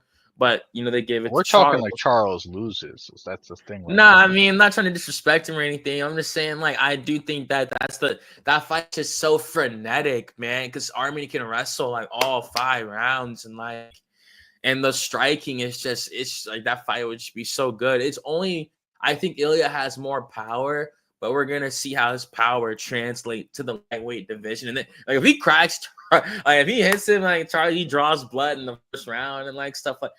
I'm just gonna be super interested to see how he approaches fight. These are 2 dudes I never thought would fight, so that is always pretty exciting. Let's break it down. But yeah, going to the main event, most definitely. You can go first, actually. Hell yeah, man. So my first question is, who is on the red and who is in the blue? Charles is in the red corner, right? Nah, For yeah. sure. So it's pretty funny. The pay-per-view itself says Topuria versus Oliveira. So But that I'm means confused. Topuria will be the last man making the walk. Technically, he was the champion coming up a division. So But it I should can be by ranking, and Ilya is Charles is the unranked for as a sure. lightweight. I don't know. It seems a little rigged there, but that doesn't really what matters, unless you're into conspiracies. We got Charles Oliveira, the former champ. I was thinking about it earlier. I mean, Charles is his own era. Like when he became champ, that was its own era of He had UFC. a reign for sure. Yeah, You like he know, was so like like, he was the top dude. Like he was like the top. Like there was no getting, like he was like the comparison. The standard. and now we're entering a new era. Just like Volk just became champion again. And it's a new era at featherweight. This is a new era. I mean, whoever wins, Ilya wins, it's going to be the Topuria era, and if Charles wins, it's going to be the Oliveira. Like the Makhachev era is over. I mean, it went the Habib era, and then it went the Charles era, then the Islam, and now it could be the Charles era again, or it could be the Topuria era. So I mean, it's a very interesting fight. See, now it's not a 50-50 fight because the odds, like, just fuck Vegas, but like the odds itself, like, we all know how the fight like can go. Charles is very similar. There's a lot of consistency in his fights. He gets knocked down by a lot of people. Ilya knocks a lot of people down. My thing in this fight, it's like, is Ilya gonna put him out cold? I don't think I've seen a video of Charles getting flush KO'd. He probably has in his career earlier, but I haven't seen it, so I don't know personally. But like if he gets knocked down, it's a different story. Ilya still has to put him out, get down there and finish him. That's where Charles is pretty dangerous with his open guard. It's a really good fight. I think how this fight goes, I'm definitely leaning towards Ilya Topuria because I think he has that knockout power, and I think I don't think so much Charles, but it's there. He has the ability to. Um, the thing with Charles Oliveira, I think there is a chance for him to win if Ilya Topuria makes a mistake, and Ilya Topuria doesn't make many mistakes. We've watched his fights; he doesn't make many mistakes. He doesn't throw kicks to the body or to the head. So it's not many things he does. Like he's not going to slip, he's not going to fall, he's not going to get swept. The clinch, very interesting point of this fight. Cage work, a lot can happen there. Ilya's Roman Greco, so he has great throws. Charles is just bigger. He's the bigger fighter in this. He might be a little stronger. It's like I'm not betting on this. Like my boy asked for a bet, I'll make him some plays. We'll throw Charles on there, and if he wants to cash out or ride it, he could do that. I want to sit back and enjoy this one. But like I said, I'm rocking Ilya. Unless he makes a mistake, Charles will capitalize. Because if he makes that mistake, Charles is going to capitalize. And if he capitalizes and he gets Ilya in a dangerous situation, remember, like you said, Armin's shorts fell off, and that's the only reason he didn't get choked out, because he was going to get put out. And that Darce was super tight in that fight, too. That was 2 chances at a finish. This should be 5 rounds. This dude Charles could put anyone out. He lost to Islam. Islam first has been beast, but like it all happened too quick. We barely got to see fight. It was a quick 2 round. This one probably doesn't go too long. I would say it's probably going to be under. I don't think it goes to the championship rounds. If it does, that'd be insane. It's going to be a barn burner at that point. I'd like to see how you think about this one. But yeah, I mean, Charles has the tools. I'm not going to say he's out of this because he has the tools. He has a great deep and he has some range on him. So and this like Ilya's real first true test at lightweight. I'm not going to count the Jai Herbert. I know people have a lot of stock on that. He got head kicked. I think a head kick from Charles would be way worse, personally. But what do you got to say about this one? I'm leaning towards Yeah. Ilya Topuria by knockout. Nah, great breakdown. As always, most definitely from the co-host. Yeah, man. Yeah, like all legends must fall one day, you know? And I think for this fight in particular, I think that man, like just looking at his record alone, like 35 wins and 10 losses, like 45 fights, not counting all the wars in the training room at Shoot the Box and all that. Like we know at one point even Charles got cut in camp and had to pull out of a title fight at UFC 294. So that's just one instance. We know there's a lot of times where he's probably taking a lot of damage in the training room too, and we just didn't see it. And he's taken a lot of damage throughout his entire career. We know we've seen him get dropped multiple times by Gaethje, by Poirier, a lot of power punchers. Dudes, look, don't get me wrong, Dustin has power, but he's not like sleep. It wasn't like he's not like sleeping dudes and stuff like that. He hits hard as fuck for sure, but he's not sleeping dudes like that. Like when he dropped Charles, and of course, sometimes when Charles would get dropped, he would try to play the game to get the go down to the ground, stuff like that, get his submission off his back and stuff. If Ilya does that, I think he'll jump into his guard literally with no fear to choke him out and submit him. Like he would literally show this man no fear, and I think it'd be a good situation for a club and stuff because he hits so hard. It would really discombobulate Charles, and he would really get in there and get the submission. For Charles, I think he has to really use his Muay Thai in this fight. Like you said, honestly, you teeps don't let him get. He can't exchange in the pocket straight up with him like that. I think he will get knocked out if he does try to exchange blow for blow in the pocket like that. I think he should try, be at a distance, kick him to the body. You use a nice job, try to set up some good takedowns himself. Charles is a pretty decent wrestler. We just saw him fight a shorter guy in his last fight versus Michael Chandler. So I think for his route to victory, really, I think you should try to just strike at a distance, mix in the grappling, get Ilya tired, get on his back, use the bigger body, that bigger frame. He also has a pretty big reach advantage. It's 6 inches. So, and he knows how to use his reach as a great striker. For me, though, I think after laying down both their methods, I think for Ilya, he's gonna close the distance, man, and he has to as a boxer. It only takes like one good shot on the chin, one good overhand from a dude that has this kind of power to put him away like that. And I was gonna go with Inu, man. Well, it's already gonna be Inu or Russell wins the fight. But I was gonna go with Ilya Topuria to win the main event of Ultimate Fighting Championship 317 and send all the fans into a frenzy going into early Sunday morning when they hit the live streams, hit the Discords, hit the Twitter chats. No one knows what's going to happen. But for me, I think that Topuria is going to knock him out. I give it a second round KO. I think the first round's going to be close.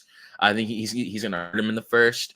Or I think the second round, like he has his game plan would have not worked effectively. They're gonna strike, and I think Ilya's gonna make the adjustment because we got to remember Max. That was like a third round KO when he beat him. So Max was looking pretty good in the first round. He was pieced him up, throwing spinning back kicks, like everything. Keep him at a distance because he knew he had the power. It's hard to do that for 5 rounds, So I got Topuria to win this by a second round knockout. And to win the lightweight title. And I think his first defense will be against Arman Sarukian by the end of the year in December. Most definitely. Awesome, dude. I mean, that was a great episode we just got. Yeah, man. It's a great card, dude. I do honestly think it's a great card. Even going through it, like I said, obviously it's not the craziest international fight week from a name standard type of value for name value standard, but I do think that it has some good stylistic matchups and that's all that really matters at the end of the day of a pay-per-view. And before we get out of here, we have to discuss this most definitely. Um, we would be remiss if we did not bring this up. Of course, That'd be literally, nice. Everyone, literally please. have to discuss it. Oh yeah, yeah, you saw that. No, I'm Yeah, just saying, everyone in chat, just be respectful right now. We're paying homage to a great career. We're not here for all the antics. That's not what we do here. of course. Yeah, man. It sucks, man. It sucks. You can already see it in like its Wikipedia's page right here.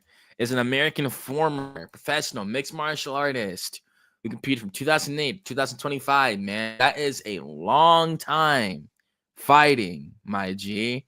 That's a really, really, really long time, bro. Like even going down his Wikipedia page. And like look how young he was. Like this shit's so crazy. I remember so many people didn't get to see him when he was like this, when he was skinny and like he was just so locked in, man. Like locked in for so long. And people don't know what it takes to have to be like to have to dominate a sport like that for so long, man. And like you could see his black belt in Gaido Jiu-Jitsu, his purple belt. He's only a purple belt in BJJ. He wasn't even a black belt. Just really had natural talent. And he And didn't get yeah, that till after the whole DC2 fight. He was because he was a white belt. After the first go around with the car accident with the pregnant woman, he was only a white belt at that time. and He like got that late into his career after having all those subs. I was texting you about that. He had all those subs as a white belt. for real. And it's just crazy, man. Like even just to go down like what they say about him and stuff like that. It literally says right here, he is regarded as the greatest mixed martial artist of all time. It doesn't say that on anyone else's. If you go to GSP, it'll say one of the, but like of course it says the same for John. But like literally everyone knows like in terms of like legacy and stuff like that. And all the other stuff aside, like people can say PEDs, people can say steroids. For those of you who don't know, Islam Makhachev also popped for PEDs back in 2016. You feel me? Brian Ortega popped for PEDs back in like 2018 or somewhere around there. You feel me? Like I think these dudes take medicine and supplements to try to heal, and like they might get stuff in their system and stuff like that. And it just Well, comes the back to Jones story was put out. I mean, they found the traces of like the picograms, stuff like estrogen, the that. picograms. There was the one with the rhino dick pill, and then there was the estrogen blockers. So I mean, like, they're trying to frame him for shit. It's like such small amounts and shit. I get it, but like, it's just annoying because there's a hate for him as it is, where they're like they won't listen to any side of a story because they don't like him so much, and then they And won't see, respect his career because right, of what he's done outside of his career. It's annoying. right. And like for me, man, it's kind of ridiculous. People try to disregard his resume, like all the pictures you're seeing of fighter was washed, this and that. Like Shogun Rua was literally 29 years old. He wasn't even 30 when John beat him. Glover Teixeira was 34 years old. The same Glover that came back at 42 and won the belt. Like Gustafsson, like he beat. Like I mean, man, there's just so many dudes, so many styles. And imagine from his perspective, imagine from John's perspective, man, it's always just going to be the next big fight. It's always going to be the next big mountain, next big dragon I got to slay, and stuff like that. I've always said it, and I've told Nicky this, and I am one of these fans. Let me say the point first, but I always say that MMA fans are the most spoiled fans on planet Earth. You feel me? 90% of the time, we get the fights that we want. It's really, really rare that Dana does not get the fights that we want. So many people thought like Conor and Khabib was never going to happen until it happened. You feel me? And that's still, to this day, the biggest pay-per-view literally in the history of MMA. You feel me? So I just think with this, people wanted Jon to fight Tom so bad, man.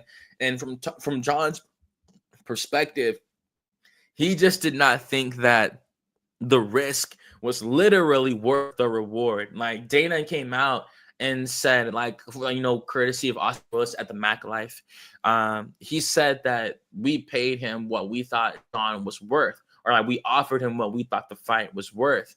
You feel me? I'll let you know, Dana was, even for Jon's last fight, at the most vulnerable point in his career, fighting his biggest test, this young ass heavyweight.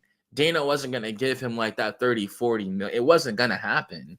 You know what I mean? And I think they could have made the money back off that fight. I think that would have been massive, Jones versus Aspinall, because so many people want to see Jon lose, and so many people want to see him shut the haters up. You feel me? But at this point, it's over now. Like, it's done, unfortunately. You feel me?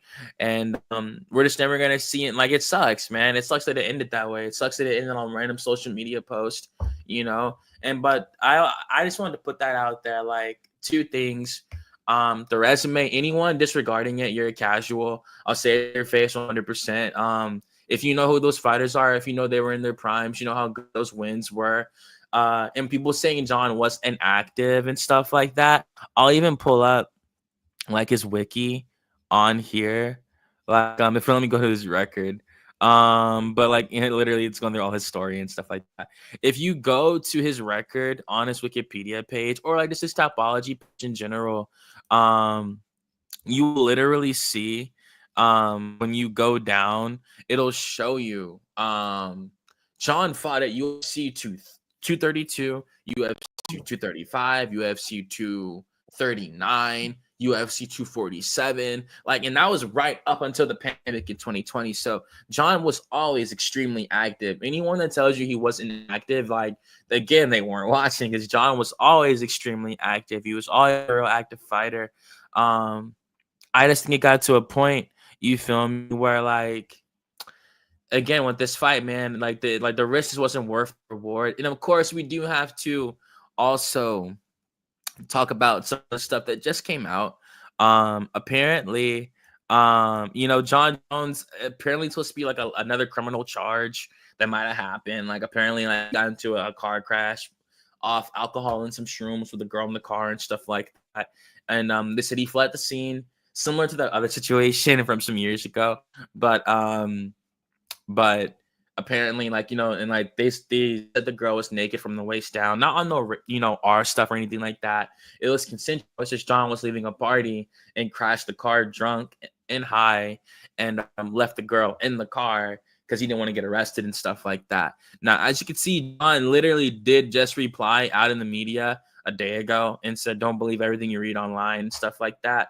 But it's just kind of crazy, man, that this report comes out right after, like, he retires and stuff like that, and on like a social media post and stuff like that. You feel me? So and yeah, man, like, you heard what Dana said. He said that he really was really confident, but along the way, Jon just changed his mind. He just really didn't want to do it anymore. He wasn't joking. He just really didn't want to fight him. And before we end the stream, we do have to answer this question. I'll ask you first for your opinion before I give mine. Do you, because one of the last times we ever get to talk about Jon, this is, it was the last fight he was ever linked to. Do you think that he ducked Tom Aspinall? Like, yeah, I mean, you could say that he did duck the competition, but he wasn't scared, dude. I think people say that. They say he ducked, sure. He avoided the fight. Yes, 100% he avoided the fight. But he was not scared. This dude's not scared to fight anyone. This dude wanted to fight Francis Ngannou. Why do people put so much stock? Listen, you guys better give the same respect to Aspinall you do now that he's the champion, and what he does after this from here on out that you did when Jones was here. Because if you guys just throw him out like an old toy that you don't care about, I am just never going to shut the hell up about this, because I will remember how everyone acted about this. He wasn't scared. He just didn't. There's a lose-lose. What does he gain from winning this? Nothing. The only reason that Tom Aspinall was built up and that it was going to be a big fight was because of Jon Jones. He didn't build anything insane on his own. He hasn't became a legend on his own. And people were saying it was the biggest fight to date for Jon Jones. No, it wasn't. He's fought way bigger champions before. So it's just like, yeah, it was a win-win for Tom. You win, you become, you beat Jon Jones, you piggyback off his career. I'm sorry, it wasn't a win-win for Tom. If you lose, it fucking obviously sucks, right? It would have been the Gon situation. It was a lose-lose for Jon. You win, oh, you beat another guy. Who's next? They would have been saying Alex Pereira or Magomed Ankalaev or Jalton Almeida. They would have just said some bullshit name. It would have been the next challenge. It's always been the next man for Jon Jones' situation. And if you lose, Tom has piggybacks off his career. Jon honestly made a power move. Yes, he ducked him, and it was a power move that another man can't piggyback off your career at 38 years old that you built some 18 years old he built. 2008 he started his career till 2005, and you're just going to let someone piggyback off your career at the end. I think I'm not going to say he made the right decision, right, because we wanted to see the fight, but he made his personal decision, and you have to respect it. People still today are in Instagram comments trying to dunk on him. He's retired. He's done. You're never going to see him fight again. So you spent your last 2 years crying in comment sections for something that didn't even happen, wasting your breath. So that's my opinion. Yeah, he ducked, but he wasn't scared. It was a lose-lose. I agree, man. It's kind of similar to my take on it as well. It's kind of like what I said earlier, man. I just think he didn't think that the risk was worth the reward, man. Only people who don't fight are gonna think it's just that easy. It's that simplistic. It's not, man. He had to get that big purse to want to put his legacy on the line. Dana wasn't going to give him that 40, 50 million. Anyone who's saying he's not worth that, stop it. He's given yo, if your dad and your mom watches UFC, he gave your parents fights. He gave the world so many fights for so long. What were y'all doing at 24? What were y'all doing at 21? This man was already fighting, traveling all over the world, fighting martial. I mean, he was the champion by 23. Most dudes graduate college by 23, have to try to get a job around that time. He's fighting man, and he already had children. Man, these dudes don't understand. They have to, you already see. He went to junior college. He was going to go D1 on a wrestling scholarship, but he got his girlfriend pregnant. So he had to drop out of school because he couldn't afford it. This man dropped out of school and started fighting. This man was living a movie, and he did it to the fullest. Got picked up by the UFC super young. So he started getting checks kind of early, so he didn't really have to worry about being broke and stuff like that. And he blew the fuck up. He wasn't just no regular fighter. He was that guy. He had a Nike deal. He had a Nike endorsement. He had the Gatorade on his shorts.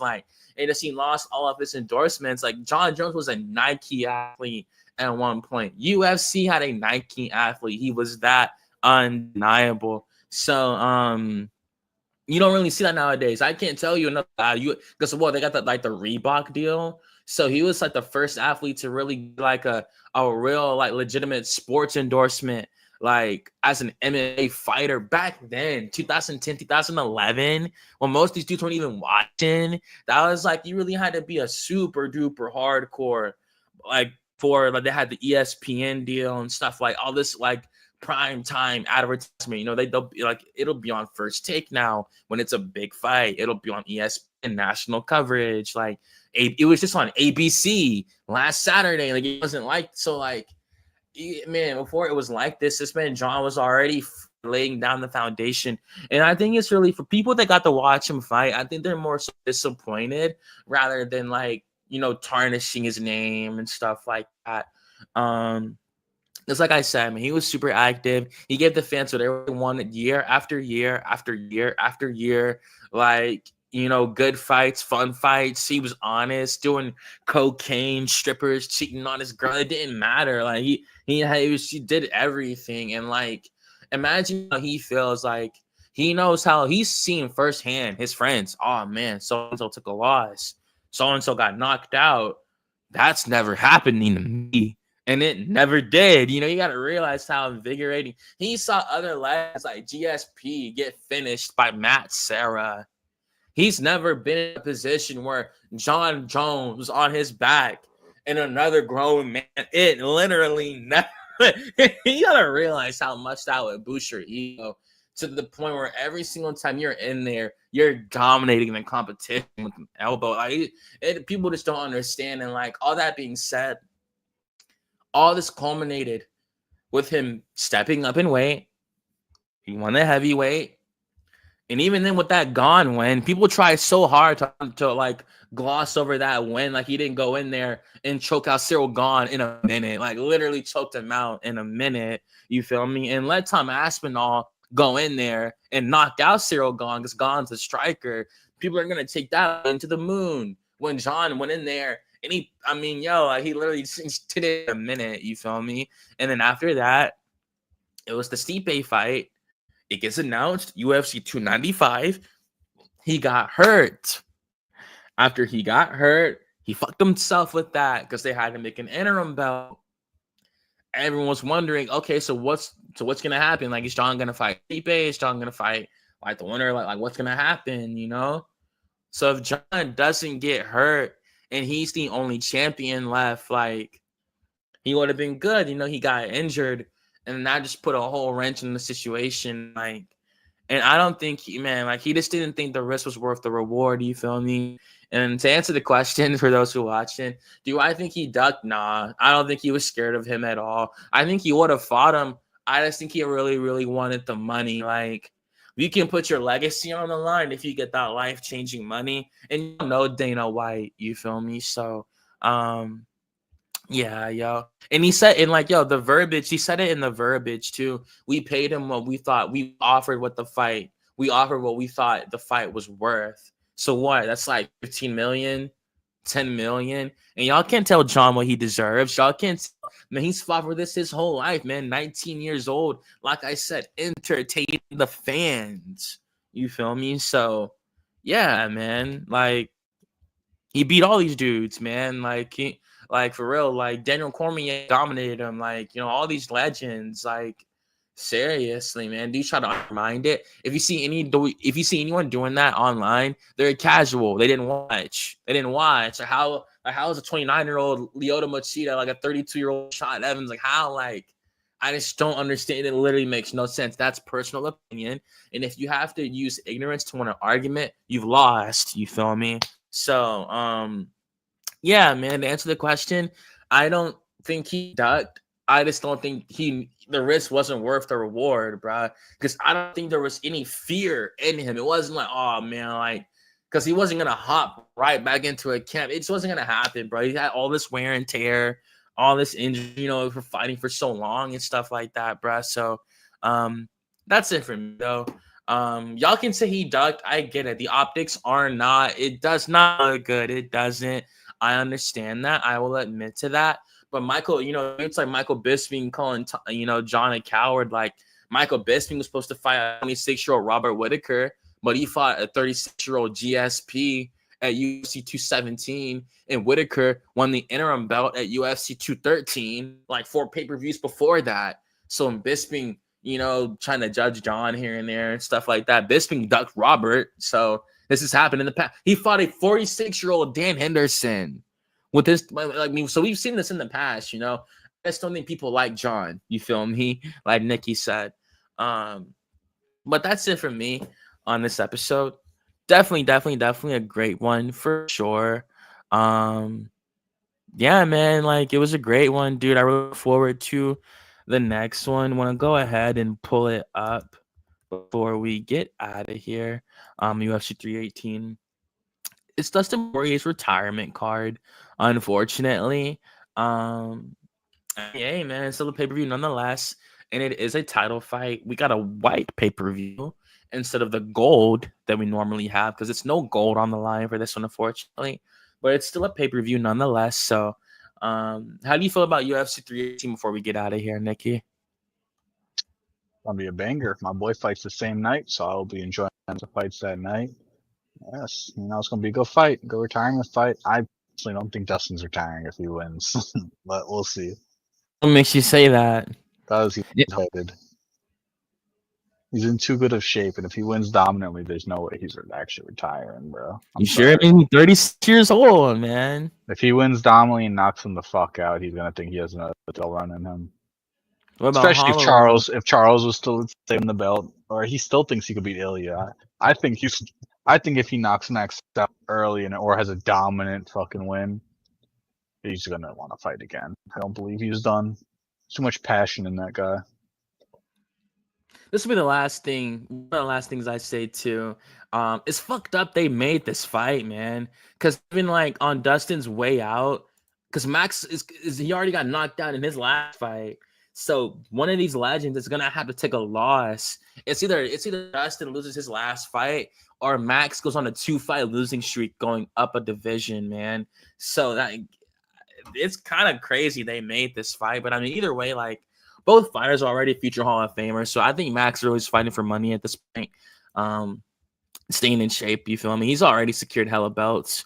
And as I go down the card, just want to take a look at it right quick. We got Marvin Vettori versus Brendan Allen. Dan Ige is fighting Pitbull on this card. I forgot about that. It's pretty interesting for sure. Paulo Costa got moved to this card with Roman Kopylov. Adam Fugit is fighting Usman Dulatov. For all you hardcores out there, watch this fight the most. I'm really excited for Islam's debut. It's had a great contender series. The 6'3" welterweight. He used to be a model, like a real one. Like he was modeling like for Polo on like the runway and stuff like that. But he wanted to fight. He said it in the interview. He gets that question a lot, but he literally wants to fight. He enjoys fighting. He wants to fight instead of being a model. So this is the path that he chose. Ikram Leskarov is back on this card fighting Bruno Fajeda. It's a pretty big banger. I'm not gonna lie. I got a striker versus a grappler. And you got Neil Magny fighting Gunnar Nelson in this card. A veterans bout, you could definitely say. I won't say it's a loser leaves town match because I think the UFC loves both of these guys most definitely. And then Kyler Phillips versus Vinicius Oliveira. Now, this fight, I will say, I'm kind of surprised they made.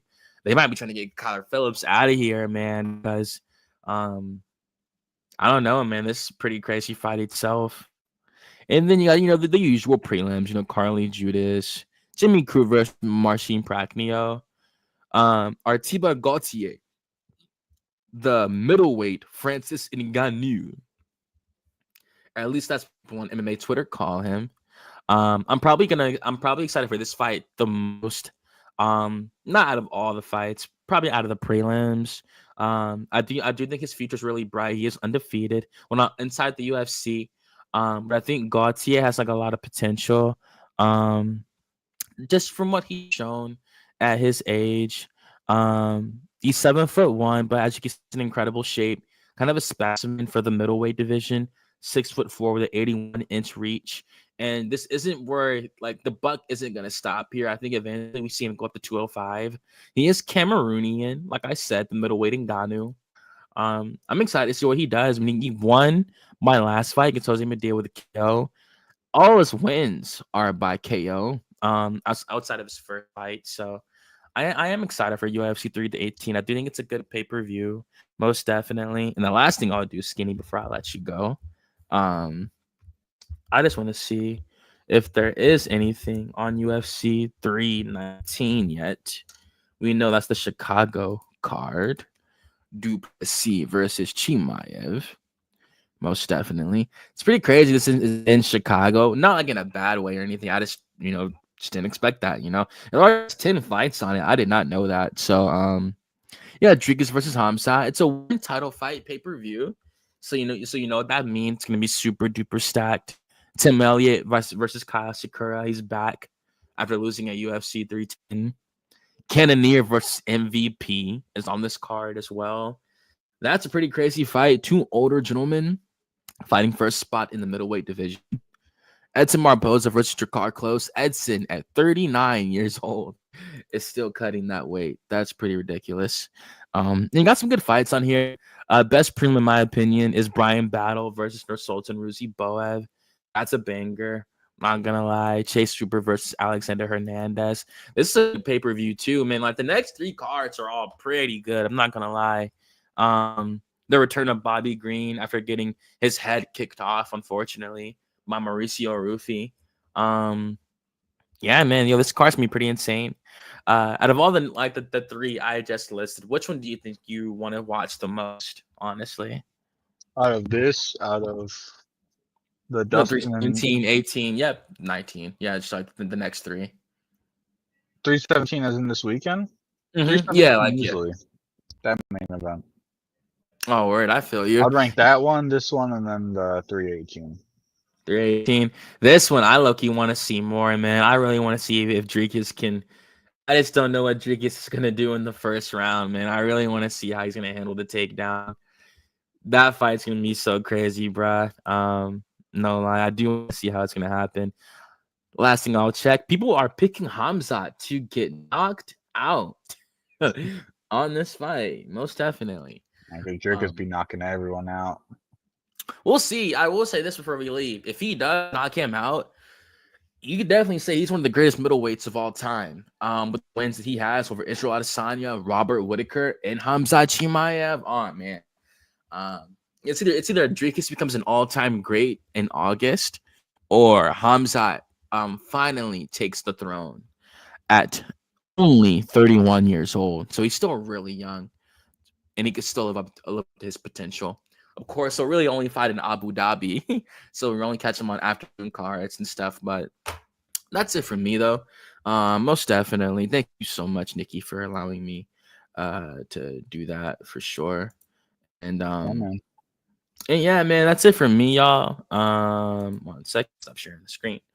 That's it for me and the boy Nikki on this episode of MMAHOLICS. Really appreciate y'all for joining us. Gotta give a shout out to Harb MMA with the AK, John Dong, Jonathan. You feel me? All you boys in the chat that definitely watched us tonight.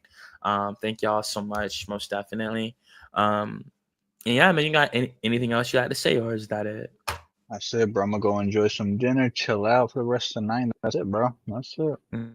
Gotcha. I'm about to go hit the gym before I go do some other writing myself and eat and go to bed around probably 11 o'clock tonight, something like that. Y'all have a nice night, man.